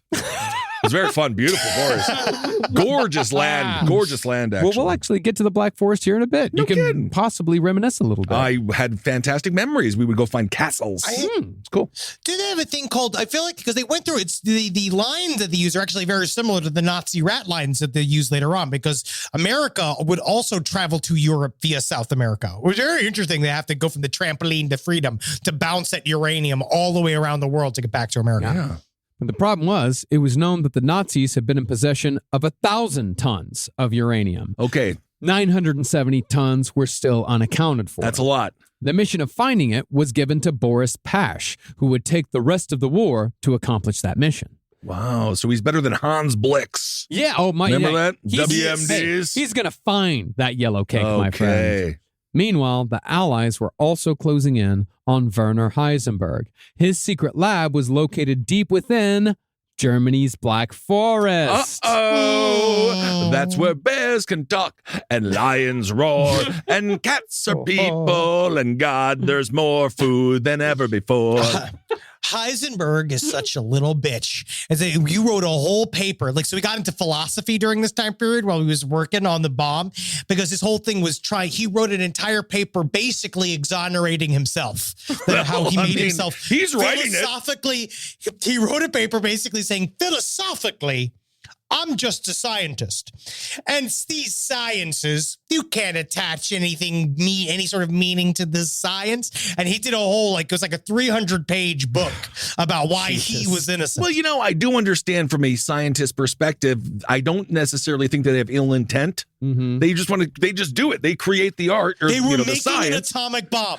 They were They making an atomic bomb for the Nazis. Yeah, I understand. They knew it was. They weren't making this in a vacuum. Let's they talk knew about exactly where the bomb was going. Beauty of the Black Forest more. The trees are very big, and there's little rocks you can climb, and there's a bunch of bugs. Yeah. Oh yeah. Did you find any Allied bodies out there, like German bodies, like Nazi bodies? No, didn't find any Nazi bodies. Like No. Nazi gold, like Nazi loot? Nope, didn't find any Nazi loot. There was a castle, which was a cafe. And You can find that. That's just a place on the side of the road. no, Yeah, it was in the Black Forest, but yes, it was touristy. Yeah. But then there was other stuff. Yeah, fun stuff. Rise from your grave. Well, for the kidnap Heisenberg mission, the OSS chose a guy named Karl Eifler, who was pretty much the stereotype of the tough-as-nails special forces spy soldier who snapped necks and broke hearts, all while being a family man. The worst thing is, man, I loved you, and then you're going to go and kill me? Yeah. He's sort of like Arnold Schwarzenegger in True Lies. Oh, no kidding. Yeah, that sort of guy. I'm going to ask this to our audience. sidestorieslpotl@gmail.com. Every single Arnold Schwarzenegger movie, there is a beautiful woman all over that man. Yeah. Can you imagine being kissed by Arnold Schwarzenegger? I feel like there is nothing less sexy. I think it's not about the muscles. It's about that big fucking face. He has no and lips. his head, He has and no him lips. getting- He you? has no Wait a lips. second. No, I'm it's not him going to getting allow this. closer going, No. Pierogi Boy and Can't. No. You're such a pleasant face. This is absolutely Pierogi Boy and Can't Breathe over here. No. Arnold Schwarzenegger is an iconic sex icon. Like literally a sex icon. He is? Are you fucking am I insane? Am I literally insane? I'm coming. He redefined what masculinity is for an entire Get to generation. the job. I'm coming. I think this is wow, But that's so masculinity- adorable that you guys actually think for 1 second a woman is turned off by Arnold Schwarzenegger, a man who has only succeeded at every single thing he's ever done. Yeah. And if he was allowed to run for president, would win. But masculinity has nothing to do with sexuality, and his Oh my sexuality has God. nothing to do with him succeeding. He's You merely are so an immigrant success story, Ben. Wrong. Another Kiss. reason why he's hot. Side stories LP. No, you guys are just so wrong. I mean, the body, yeah, but the head, come on. It's It's the Arnold face. Schwarzenegger. It's the Are you? Am face. I? He Okay, has no you know lips. what? I'm not even. He has no lips. I am not going. I'm gonna. Come close. Am I wrong, Fernando? want No. hello. He is You literally. had me at hello. He's literally one of the most. He's considered one of the I'll most have sexy what human beings she's that's ever. having. It's just. Wow. It's just wow that you guys would even think for a second to wow. Yeah, of course he has hot women. Yeah. Yeah, have you again? I'm not gay. He apologized for grabbing butts. He did. He apologized for grabbing butts. He did recently. Yeah. Well, Carl Eifler, he had made his reputation in a mission that seemed to be a forerunner for quite a few future CIA operations. See if you can tell a pattern here. Okay. In 1943, Eifler had led 10,000 Burmese citizens in hit-and-run attacks against Japanese forces. At the end of it, the Japanese lost 15,000 troops, while Eifler had lost only 85. Oh, I don't see a lot of similarities there at all with what the CIA would later do. Yeah, I could be wrong, but it seems like Eifler's mission was the template for using local forces to advance American interests, whether it be the CIA's early role in Vietnam as military advisors, the securing of corporate interests in South America for the United Fruit Company, flipping Iran to a theocracy, supporting Osama bin Laden in Afghanistan, or any of the others in the vast menagerie of CIA goof-em-ups. Don't forget about Saddam. Don't forget about Saddam. What is this? So 43. So it started in 47. The CIA. So yeah, we're right. They're just about to start fucking a bunch of shit. Yeah, I'm gonna have to go and say no. Yeah, no, it's got nothing to do with that. Yeah. Nothing to do with that. They also did a whole bunch. No. I covered this on series, The Lavender Scare. Yeah. Where they lumped a bunch of gay people in with communists. There was a bunch of, the CIA started off hot. Yeah, they did start off And real hot. But that's, I was thinking about it They really because of did. the Pride tweet that they had the audacity to CIA. tweet out. The CIA. Don't worry. They're Pride. But I was thinking, because it's very similar to the Bene Gesserit plan in Dune, where they would go ahead and plant planets with archetypal religious stories that would work their way into their culture. And then later on, they would go to complete those religious ideals in a way that was completely manufactured to gain control over the population. What does it have to do with Dune? Something. Okay. It's tangent. Okay. All right. Well, I'm fighting a one-man war against the state. It is me versus Florida versus my mother's garage. It's okay. well, I think really what this is, it's a lot like as it went with rooting out the communists. Many of the ways in which America fucked up massively throughout the 20th century and beyond, a lot of that shit had its roots in World War II because a lot of those methods worked at least once. And so they figure if it worked in World War II, it can work again. But the thing is that we keep hitting our fucking heads against the wall over and over again, trying the same shit that worked in the 40s and expecting it to still work today. It's also against like the most pure black and white enemies we've ever had. So it's like all of the templates are incorrect. Yeah. Like it's like they did all of this shit and it's like, no, World War II was this one, 7-year period that was that all of that shit was in play, and then that's it. But yes, we are just in love with ourselves. Yeah, they're still stiffing our butts about World War II. Well, hey, why not? We'll take it. We'll take it. I'll take a little butt sniffing on that. They say history. We've lost 4 wars since. We lost but you know what? 4 wars. We've had 4 wars too. And isn't that important? Isn't that important? Isn't it How better much money has been made? And isn't it better to have had a war and have lose it war, than to yeah. never have the war at all? But it does seem as if You're right. even if we lose, a lot of people seem to win. Yeah. Yeah. But either way, we're talking about Carl Eifler here. Yes. After he was done leading the Burmese against the Japanese, he was sent back to America, and that's where he met Wild Bill Donovan. And Wild Bill gave Eifler the assignment of kidnapping Werner Heisenberg. Now, the plan put together for Eifler began with a ruse, where Eifler would pose as an American customs agent traveling to Switzerland.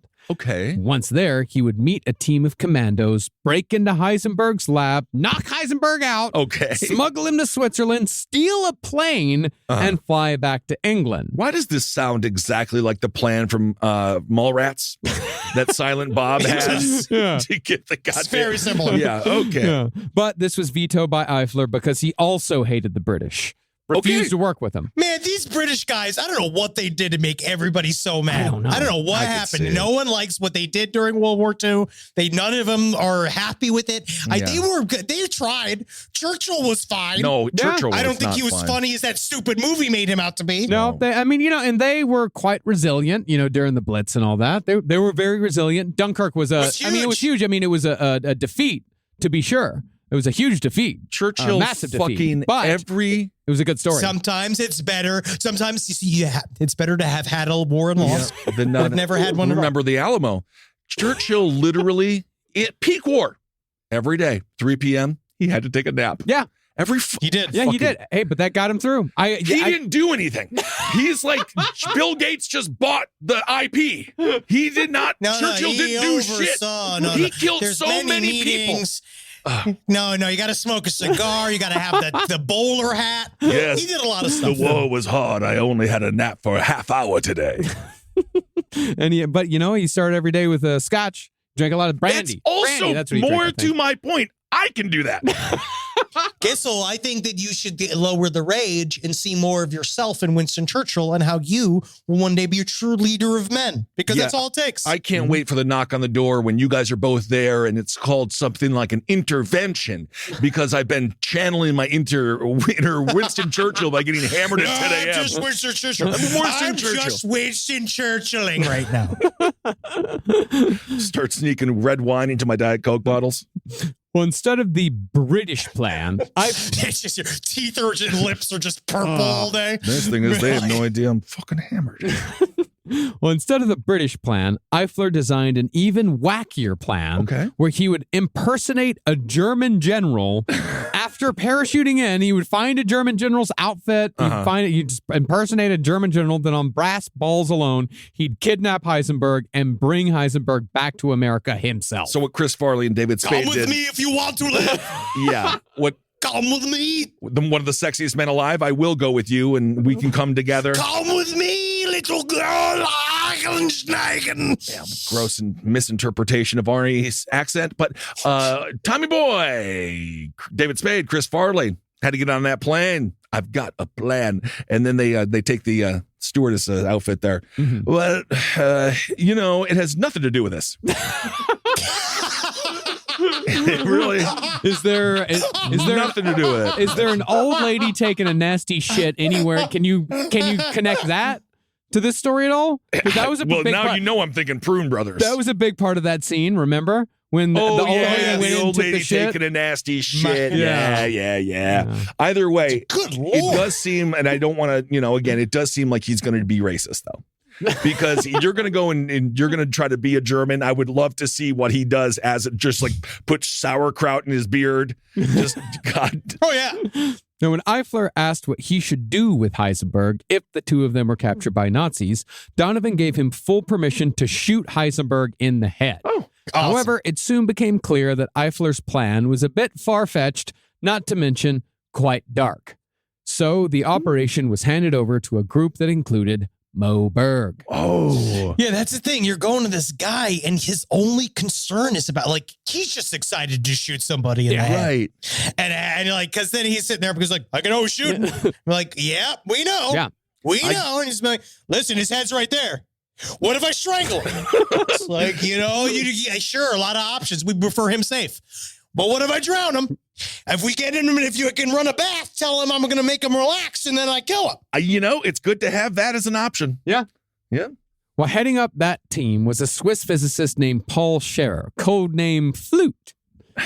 Flute had been friends with Heisenberg, so he, Mo, and another scientist named Samuel Goudsmit formulated a plan to meet Heisenberg at a conference in Zurich. Did he whistle when he talked? Like, guys, please don't call me Flute.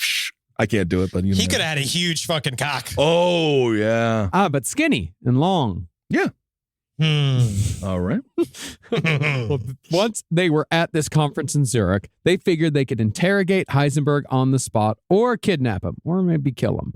But what they really needed was to gain intelligence on the German nuclear program. What if I take a little bomb and I put it in his food? He goes down his stomach and explodes his belly. Another good idea. Let's try to keep him alive just for now.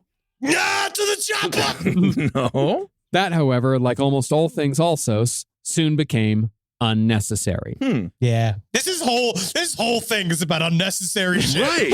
It just could have been cool. Well, during the liberation of France, a treasure trove of documents were found at the Reich University at Strasbourg, which was located right across the border from Germany. This Reich University was one of three whose main purposes were to spread propaganda and indoctrinate students in Nazi ideology. If the Nazis had won, this would be where Mengele would have gone to teach after the war. See, it's just like CRT, what they're doing with our kids now. It's just like that. It's just like Nazi Germany. trying to explain racial disparities of the past, just like Nazi Germany. But so-called Aryan physics had been taught at the Reich University as well. What are Aryan physics? Is it different than other physics? It's dumb different shit. from It's literally dumb shit physics. They did actually tell that, like, they told Heisenberg that he wasn't allowed to teach the Jew physics of Albert Einstein. He had to teach Aryan physics It's instead. physics. It doesn't know your nationality. Basically, they were not allowed to because most of the Jewish population, the scientist community, were the ones that created all the stuff about quantum mechanics. And that changed the face of physics. But the Nazis didn't like it because a Jewish person came up with it. So they were like, no, we use Euclidean physics here. Mm-hmm. That's all you can do. Physics. Perpetual motion. Mm-hmm. Drop a feather. Well, one of the professors at the Reich University was the son of the Nazi Secretary of State. His name was Karl von Weizsäcker. Oh, mama. And he regularly corresponded with Werner Heisenberg. Well, soon into the search, also scientist Samuel Gaudsmit found letters that contained Heisenberg's address and telephone number. Wow. But Maybe don't put that on the letters? But most importantly, the letters clearly stated that the Nazis hadn't made progress on their nuclear program since 1942. This is 1944. So this is like Brett Favre texting the governor of Mississippi being like, do you think this is illegal? When they literally they put it in like everything is fucked. We're totally failing. Yeah. Anyway, here's a letter. Yeah, exactly. That's exactly what fucking happened. But the problem is that Groves was like, the thing about these Nazis, all they do is 4D chess. It's a lie, a lie, a lie, a lie. And you're like, Yeah. He's not incorrect. This entire section of Manhattan Project is truly, not to be, they were correct too, but they overestimated the Nazis. There's a lot of people that really assumed that the Nazis were like, just about to fuck up everybody at all times and that they were this like unstoppable machine, but they didn't really understand up to that point. It's like, nah, actually, mostly it was a lot of like incoherent psychopaths and dweebs that just fucked everything up again and again and again from the inside out. But at the same time, the Nazis were also highly dangerous and very scary. Very. Absolutely. Yeah, and their shit, I mean, the Blitzkrieg was fucking terrifying. You know, dude. Oh, yeah. Yeah, and they didn't know that it's just a bunch of fucking meth heads and tanks, right. You know, which is even scarier in some ways. Yeah, it's Sweet Tooth, from Twisted Metal. Actually, we kind of stole, that's very American. That's how I view that now. It's just like, because you just let meth go. Mm-hmm. You know what I mean? That would be a great arm. Well, because General Groves dismissed the letters as disinformation, neither the production of the bomb nor the hunt for Heisenberg slowed down for a second. Oppenheimer, meanwhile, wasn't doing Groves' paranoia any favors. He started speculating. He started saying, hey, you know, now that I think about it, maybe the Germans aren't enriching uranium the same way that we're doing it. Maybe they don't need these big factories that we're having to use to build this stuff. Maybe, now that I'm really thinking about it, maybe this science is so new that this German atomic bomb could be built like anywhere. Like with witchcraft. I'm going to tell you now, Robbie, honestly, I don't need this shit right now. Okay. I'm already just kind of, I'm like doing a bunch of shit at once. But if you like think about, but if you feel like I'm a general, not a specific. I don't know how to do it. I don't know what else. I don't know what you're saying. You know, you think too much, Happy. I need you to just think this direction. I need you to just think in another way. But it is good to be scared. Keep you on your toes. It's war. Yeah. It's fit to be scared. Yeah. But tragically for the Alsos mission scientists at the Reich University, they stumbled upon an entirely different kind of Nazi research in their quest for atomic knowledge. See, the Reich University had been the home of Heinrich Himmler's Ahnenerbe Institute, a.k.a. the Legacy of Ancestors. Der Ahnenerbe were the guys who... Oh, is it? That was not the new, like, add-on to Elder Scrolls? Yeah, I think so. It's a $100, 30-minute extra piece of land. Well, Der Ahnenerbe were the guys who went on archaeological expeditions all over the world. These were the guys that went to Tibet, the ones who went to Ukraine. These were the guys These are Nazis? These are Nazis. You have any idea how difficult it is to be a Nazi in Tibet? because there's all these people being like, you don't have to do that. The symbol is Buddhist. You don't exist. It's a Buddhist symbol. You don't exist. So literally, they did see a bunch of Nazi symbols, but it probably was just Buddhists. Well, I mean, that's okay. You just kind of broke my brain in trying to explain that. Well, that's what they were trying to prove. I'm trying to untie that knot, and I'm not sure. Yeah, can Henry help me out? Basically, the Nazis were kind of banking on that, which is why they stole it in the first place. And then they went there to kind of backwards prove that everything that they said about being a Nazi was correct and that it was like this natural thing and it was this powerful force and it came from the universe itself. And that so they used that to retroactively, when we were seeing the swastika, most of Europe did not know that it was this ancient other symbol. So then they would go and use this school to cover all of these ancient things and see, look, you see, no, we've always been there. Yeah. These guys are all ancient Nazis. Yeah, they can go. They went they measured like the noses and the faces and the bone structure of Tibetans, and to try to prove, because that's the thing, is that these guys were high on their own bullshit. They believed what they were teaching. They were all this shit was coming down from Himmler. Because they had to. Yeah, they absolutely They literally had to. fucking had to. And they were therefore also involved heavily in Heinrich Himmler's occult studies. All of this shit was tied in with the Thule Society. But in their attempt to prove the racial superiority of Aryans, members of Himmler's Ahnenerbe mutilated and dissected human beings, and even kept a collection of Jewish skeletons sourced from the Dachau concentration camp. Once the Alsos team opened the doors to the Institute, the legacy of ancestors, they found severed human limbs left behind in mid-dissection, and they were faced with giant tanks full of alcohol containing floating human corpses. This is a scene from Wolfenstein. Yeah, it is. Wolfenstein, and also House of 1,000 Corpses, Dr. Satan. This is just nasty. Yeah. Well, most likely, those corpses have been a result of the polygol experiments. In these, a victim will be given a tablet of a substance called polygol, which was made from beets and apples. Mm-hmm. Ooh, nice. Yeah, I mean, ooh, so it's organic. At this point, so it can be sold at Erewhon. It's not that bad at this point, but the victims would then be shot through the neck or the chest, or they would have their limbs amputated without anesthetic while they were still alive, all to see what effect polygol might have on blood coagulation. What effect did it have?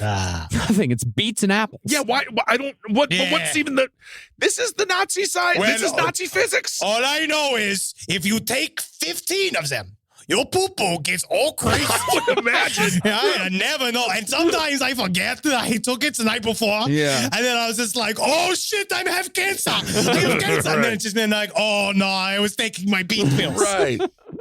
Well, these corpses could have also been a result of the Nazis' extreme pressure and temperature experiments, which rivaled the experiments performed by Japan's Unit 731 in their savagery. This was the type of stuff to see, like, how high can pilots go? How much frost can they take? How much heat can they take? Like, these were Unit 731 type shit. It's the wet hands and the freezing cold temperatures being hit with the stick. Yeah. Oh, God. Yeah. Oh, those things are so nasty. Yeah, some of the scientists who saw this shit, they had to go home.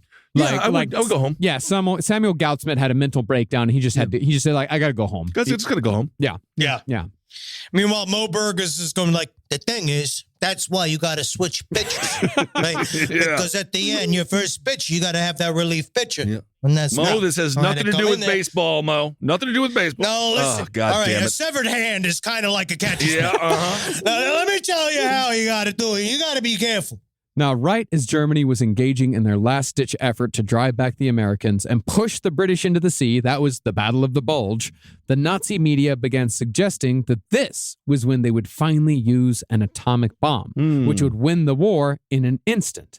This was actually a genius bit of propaganda, because an atomic bomb would have been just about the only way for Germany to win the Battle of the Bulge. The most capable German soldiers were by this time either captured or dead, and the army was near the end of their resources and equipment capabilities. The German people knew all of this. The Manhattan Project, however, wasn't taking any chances. No. They were still on the Heisenberg case, and on December 18th, Heisenberg gave a lecture to 20 fellow physicists, and the audience was Mo Berg, who had concealed on his person a Beretta pistol. Ooh, cool. Yes, he put it inside his giant, extravagant wig. And then he had a lasso inside of his beautifully laced corset as he was dressed as the absolutely sensuous Velvoli Roberti, an Italian mistress of propaganda. In no way a former catcher for the White Sox. Ciao. I'm here to take you out on a date. I heard you like physics. Well, Moe's assignment was simply to just kill Heisenberg after the lecture. We're not going to get him. We're not going to kidnap her. Just fucking kill him. But by the end of Heisenberg's 2-hour talk, Moe Berg just couldn't do it. He wasn't a murderer. Oh, come on, Mo. This is why you never won the big World Series. Dude, do you have any idea how many assassination attempts were stopped against Celine Dion? Once she hit, it's all coming back to me now. And they're sitting there and they're just being like, I can't kill this incredible woman. Well, I just really hope that Celine's doing well. She has a severe illness. She does. Her bones are calcifying. Yep. It sounds like a horrific, horrific disease. I chose a random name. Yes. I literally it just came from the ether. I forgot that She has she's a got real illness. like frozen syndrome. Yeah, no, I know this. I'm sorry. Is it locked in? I think she is like locked in or something. It's slowly becoming locked in. I wouldn't make jokes about her. It's locked out syndrome. It's locked out absolutely. syndrome. That's just, it's bad taste beyond. I think it's horrible. It's almost like someone from It's Florida would say that. Right now, they're looking for a proper locksmith because she has locked out syndrome, which means she can't get back into her own brain. Wow. And she's just watching it from the side. It's really very sad. I should have chose Michael Bublé. Yeah, Michael Bublé. Hot down there in Florida, huh? Really hot down there. I must sleep. I am on a bed. My parents got a futon on discount, and it's a slant. I'm sleeping at a 25 to 30 degree slant, like I am in one of those air prisons. Wow. On the side of a mountain. All right. I woke up pooled at the end of my own bed. Well, that's good. I'm sore. I saw a bunch of pictures of myself at 300 pounds. Right. I just need to move forward today. Yeah, absolutely. You're having a rough go of it. I gotta get out of here. Well, Moe couldn't bring himself to kill Heisenberg, so he took a less violent route. Flute hosted a dinner party in Heisenberg's honor, and that was where a much simpler plan was enacted. Okay. They were going to get him drunk and see if they could get him to talk about the atomic bomb. That's so much nicer than killing him. It's like so much nicer. Well, what if we could kill him? Literally, Moe Berg is sitting there. Moe Berg is literally like, all right, I'll put a bullet in his brain, or we could have a party. Yeah. Huh. Feed him a bunch, get him drunk. I get two? I get some? Heisenberg's like, what about the other idea? That second idea's fun. A dinner party. But Heisenberg was more interested in talking about Nazis and how they related to his beloved Germany. Yeah, he honestly pontificated again about why he's innocent. Yeah. After his tongue was loosened by wine, Heisenberg said that the good people of Germany were being demonized. The Nazis, they was the last bulwark between civilized Europe and this coming Red Horde. And besides, the Nazis hadn't really done that bad stuff to the Jews. Yeah, really nothing more civilized than attempting to take out an entire continent. That is so civilized. No, he's a full apologist. Yeah. Finally, though, after all that blustering, Heisenberg admitted that Germany was going to lose the war. However, he still said, quote, "But it would have been so good if we had won." That's it? Yeah. But it would have been good if we would have won? That's it. Everyone's dead. And then your response is, but it would have been good if we would have won. Everything, he's the Sarah Jessica Parker of the Nazi party. Every single thing is about Heisenberg. Right. You can't, it's all about him and what he's dealing with at all times. Hitler's like his Mr. Big, and are they going to get back together or aren't they? I don't know. I actually kind of feel like he might be closer to a Kim Cattrall. Oh, sexy. Well, Heisenberg's thing was that he loved Germany. That he loved Germany so much that he figured, it's like, well, when the Nazis, let the Nazis have a good time, and then they'll tire themselves out, and then after that, and Germany will get back to normal. But then Germany will be on top of the world, which is what we should have been doing in the first place. Oh, this is like if you go on a date and they just start talking about Andrew Tate. It's like, oh my God, just shut the fuck up. Yeah. It's like loving, it's like, I love this carousel. Yeah, my mom's getting raped on it, but I love the carousel. Like, I just love the horses and I love the poles. Yeah. Again, taking aggression out on his mother. I'm it was just a random relationship that I assumed. This is not written. I don't follow a script. Right. This is just me making shit up in a room in Florida. Been a slow meltdown, hasn't it? Slow? I mean, A slow meltdown? interesting. It feels like a very rapid Yeah. melt. I feel like a Zycam under the A tongue. lot going on in this episode. Well, in the end, Heisenberg still kept his wits about him to keep quiet about the bomb. Okay. And when Berg reached deep down once again, they said, if you can't get him to talk at the party, you're going to have to kill him. Ugh. He still couldn't do it. Mo! Ah. This is the one man, he had a chance, but he has a chance to get one. He can actually get a righteous murder. Not easy to get He one. has soft skills. He has soft skills. He's a talker. He's a charismatic. He's a spy, not an assassin. And I really do think that there's an inherent difference because you have to, because Eifler was the assassin. If you want to get that dude has been thinking about different ways to kill this guy and fuck the hotel maid all day. Like he's ready to go. All right. Rise from your grave. Now, after the Allies won the Battle of the Bulge, it was all but over for the Nazis. But behind the troops overrunning Germany was Boris Pash, who was still on the lookout for those 970 tons of missing uranium. Yeah. See, since the Nazis were kaput, Boris's mission was no longer about preventing the Germans from building the bomb. Rather, it was about keeping the Russians from finding the uranium. Yes, how quick the friend turns to an enemy. Mm-hmm. Well, by this time, Germany had already been split up into the 4 zones controlled by the Allies, and it was discovered that the uranium was in the Soviet-controlled zone. Pash had therefore made it his own personal crusade to secure the uranium for America to keep it out of the hands of the godless communists. Wow, and you know it's American uranium. They put a little flag on it, and they listen to some good old-fashioned Carter sisters. Well, the higher-ups soon agreed and said to hell with the Russians. So in less than a week, Pash organized 260 vehicles packed with men who all worked together to steal 970 tons of uranium right out from under the Soviets' noses. Where do you put it? Do they have Jinkos? How do you get all that out? They loaded it up into 960 trucks. Wow. He brought in because it's Germany in 1944. It's fucking chaos everywhere. Yes. Yeah. Now, this, of course, made the Soviets furious because they'd been planning on using that uranium ore for their own nuclear program. Oh, guys, come on. That was for our nuclear program. Yeah. And while it would be an oversimplification to say that Boris Pash started the Cold War, he does have the dubious distinction of being one of the men who fired the first symbolic shots. All right. He was happy to contribute. Now, even though Alsos was ultimately unneeded when it came to the Manhattan Project because Germany had no chance of making a bomb, Mo, Boris, and the rest of the crew nevertheless ended up serving an important function. It was pretty much in the same ballpark as the mission to steal the uranium.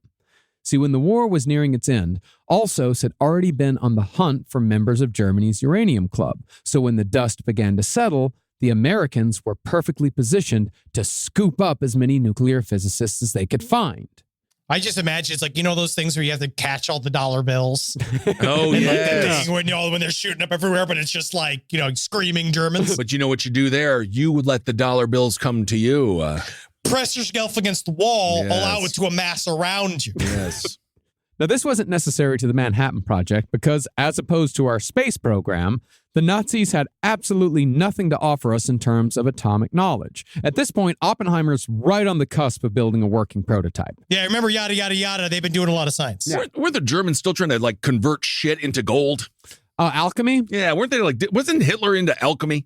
Well, they were building the big, they had the big gun. Yeah. I forget what the V3. So they had that giant, what was supposed to be this meters long gun that shot 9-foot bullets. And apparently Hitler, what they would talk about is that he loved giant works. Yeah. So it was a anytime big you mistake. told him that the most concrete that ever been poured in Eastern Europe, it's like he loved to hear that. So that's where he was focusing a lot of his energy because he said he had a dream at first. He had a dream that the V2 program wouldn't work. And so he halted everything because he had this dream. And Albert Speer had to come and convince Hitler, he was the quote unquote real reasonable Nazi that would say like, hey, we have to think about all of these things because, it's kind of important. I know your dreams are great, Adolf. We love them. Yeah. Everybody loves them here. But that's where they were pouring all of their resources in, was this thing of just because they were trying to, one program they had was to attach a bomb to a tiny plane that would attach to a big plane so they could fly it across the Atlantic to drop another plane to bomb New York because he was obsessed with bombing New York. Yeah. He really wanted to bomb New York. We're going to a big plane to drop a little plane that has a big bomb. Makes all the sense in the world. Well, the point of bringing the Uranium Club members to our side was that we didn't know what they knew. And if we kept these Nazis on ice, it would prevent them from being captured by the Soviets. This mission came to be known as Operation Big. At the same time, though, General Groves and the rest were starting to realize that those letters from Heisenberg that were found at the Reich University, those were genuine. When Alsos caught up to Uranium Club member Walter Botha, he proudly showed off the cyclotron that he'd just gotten running by war's end. See? Yeah. Wow. Like, wow. Yeah. Right on time, pal. Also, Operation Big, 13-year-old makes a wish on a boardwalk, becomes a man, waiting. and then is technically raped by a woman. Did she sleep with him, or did he just fill had her up? sex with him, and she thought that his boyish character was charming. He was a boy indeed. He was indeed a boy. I'd be fucking pissed When you really off. take the movie apart, it really is very sad. Also, there's another movie, 13, going on 30. There's something wrong with Hollywood. Yeah. So that's weird. Holly weird. They seem to love the 13, but like pretend they're older. Yeah. It was back in the day. It's back in It the was day. like 10 years. No, anyway, we'll go on. I mean, I would say it's more to do with, wanting to play to the adolescent fantasies of the audience that a 13-year-old would like to see what if I was big and got to sleep with that woman instead of it being an indictment on their own personal fantasies of being If I an was older 13, woman, because there as weren't a, really any older women that were in charge in Hollywood. As a that would 13-year-old who was big, it's fucking a nightmare. So you're just supposed to be an adult, but then you're not. So. Well, Samuel Goldsmith, when he was shown Walter Botha's cyclotron, he could barely stifle a giggle because what Botha had built was an after-school science project compared to the cyclotrons that had been developed back in America. Wow. Even so, though, the top priority was to track down Heisenberg's so-called uranium machine and ultimately Heisenberg himself, still in the wind. Now, after the Battle of the Bulge, Heisenberg's military exemption was revoked. Almost everyone left alive in Germany following the battle were drafted into the Volkssturm, the People's Militia. This is just old men, women, little kids. They were all expected to die for Hitler in a symbolic mass suicide. Throw yourself... About that, though. How mass? How big? Exactly. Well, Heisenberg, of course, had no interest in doing such a thing. So he teamed up with his buddy Carl von Weizsäcker to continue atomic research on his own in the middle of a war zone. Riding their bicycles through Germany and leaping to the side of the road to avoid bombs, Heisenberg and von Weizsäcker secured some heavy water. Then they biked the heavy water back to Heisenberg's secret lab that was in a cave near the village of Hagerloch. Okay. There, Heisenberg performed one last nuclear experiment, but it still fell short. Although this was the furthest the Nazi atomic bomb project ever got, Heisenberg never achieved a fully self-sustaining chain reaction. In fact, he had never even built anything as good as what the American team had built in Chicago 3 years earlier, the pile. Wow. However, I did just realize something. This is what he accomplished when he was left alone for 2 months.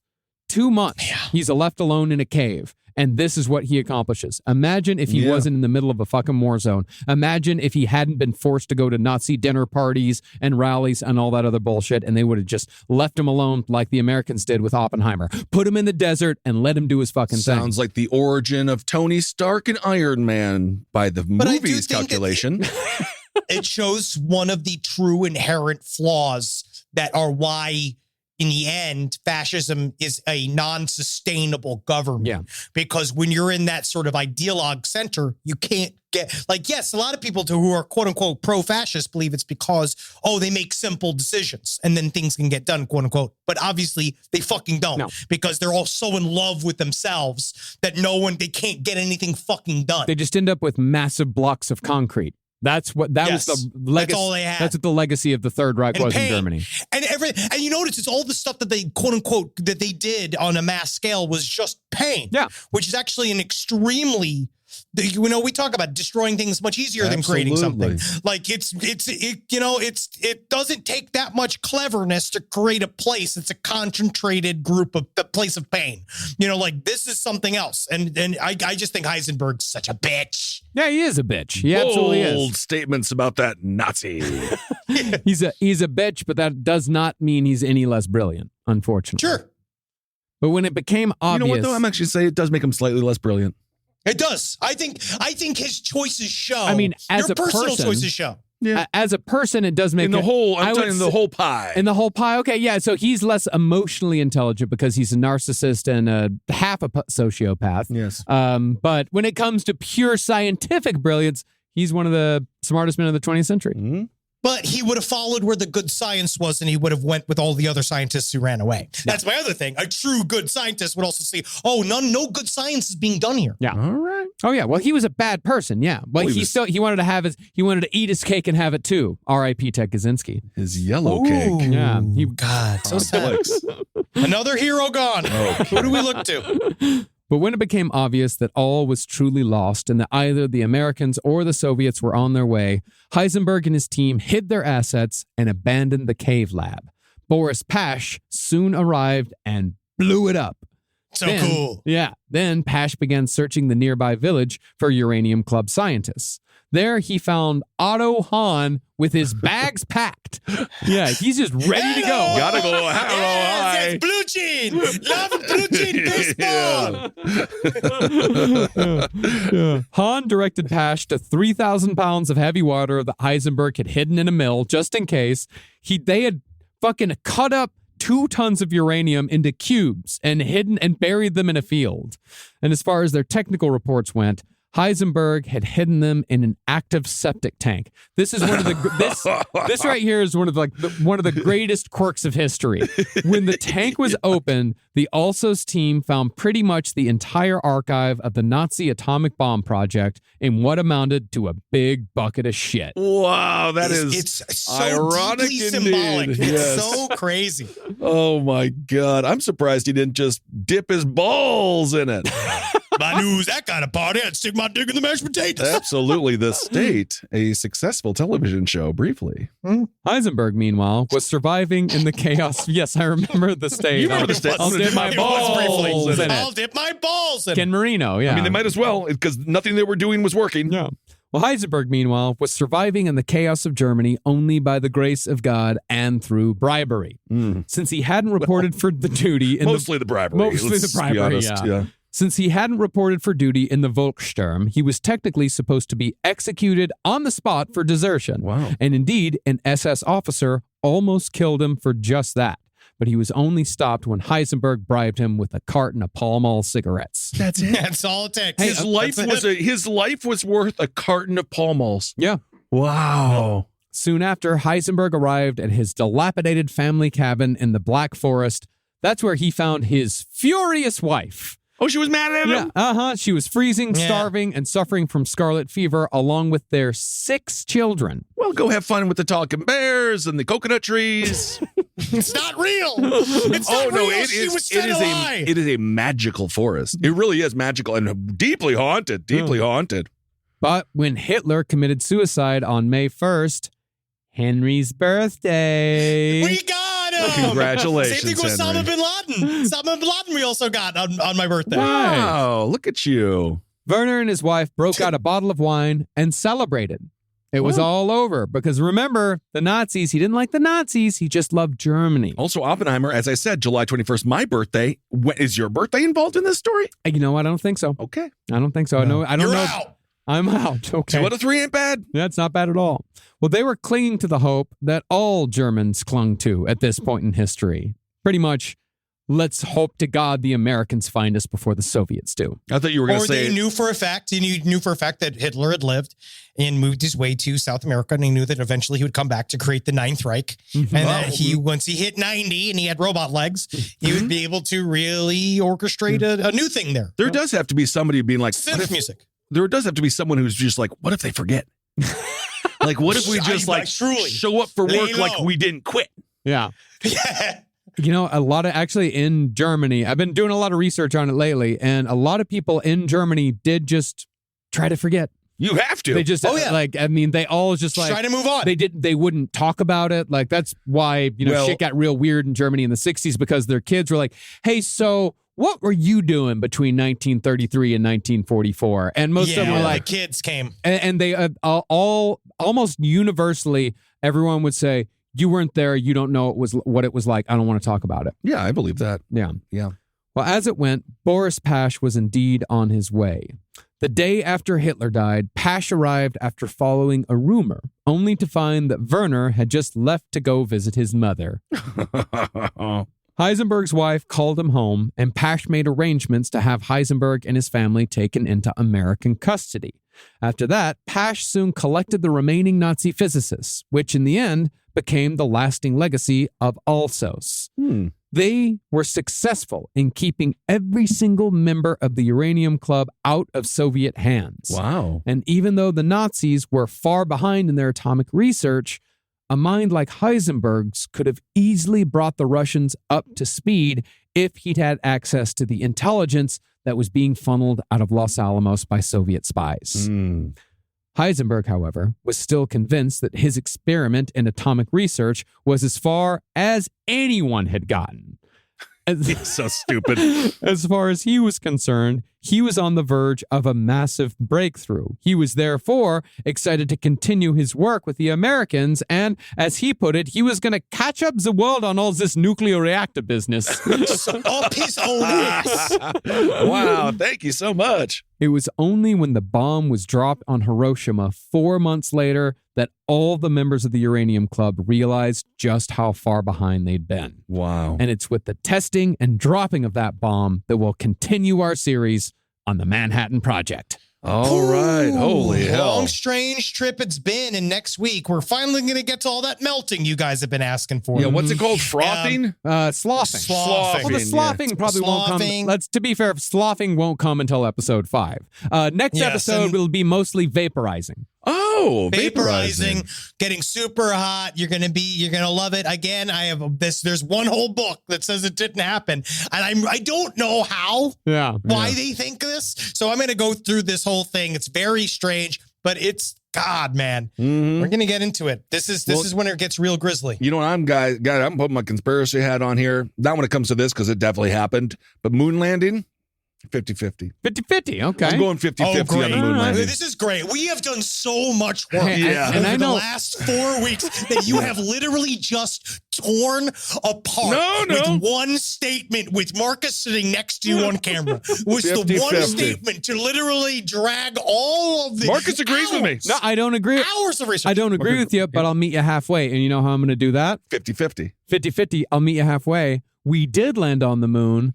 But we lost the footage, and so we had to recreate it. Yeah. How's about it's that? Not real. Buddy, it's been debunked. I can't simply believe don't I'm know. here. We It was simply we don't do know. We do know. We But really you don't tell know that because to we Buzz Aldrin. simply don't know. If you go up to Buzz Aldrin and you say that to him, he will suck you. I watched a clip of Buzz. I watched a clip of Buzz saying it didn't happen. Yeah. And that was on Instagram. And so that's like a mail service. Actually, I didn't know that it was on Instagram. My favorite small epilogue from this episode is that when the bomb was dropped on Hiroshima, Otto Hahn called Heisenberg a second-rater. Yeah. Nice. The highest insult you can give. Yeah. Okay, everyone. In Germany. Oh, and also Moberg went on to live, after the war, he just stayed in Europe and kept drawing a paycheck from the OSS saying I'm getting to the Russians. Yep. And he just fucking gallivanted around Europe for a few years and then hired an architect to argue with the CIA until he died in his bed, a happy man. And his last words were, "How'd the Mets do today?" Oh, I love him. That's And awesome. it's unfortunate they lost. Yeah. And Boris Pash just became an asshole for the rest of his life. He was just in the CIA. I believe Okay. that. All right, everyone. Well, thank you so much for listening. Hope you're doing well. And do we have anything that we want to talk about? Oh, God. Any I business? don't know. Let's not worry about it. Let's let these no people more go. In here. You are now you are all let free. I gotta get out of here. All right. Henry's got to go take care of his mother. Hail yourselves, everyone. Hail Satan. Yeah, again. My constellations. Don't make a bomb. And if you got a minute, don't make a bomb. If you got a minute, Hail me. Come on. There you go. Yeah. Try it on your way to the store. You know, On your way to the sort of store, you in- go, it's all, just think about it. Just bless up. Because you never know. Yeah. That's a good idea. Hailing seems like a strange thing to do after this episode. Yeah, That's hiling. You're thinking, that's hiling. You're thinking, Yeah, of, that's hiling. That's a good It's point. An entirely different That's a thing. good point. Goodbye, everybody. Bye. This show is made possible by listeners like you. Thanks to our ad sponsors, you can support our shows by supporting them. For more shows like the one you just listened to, go to lastpodcastnetwork.com.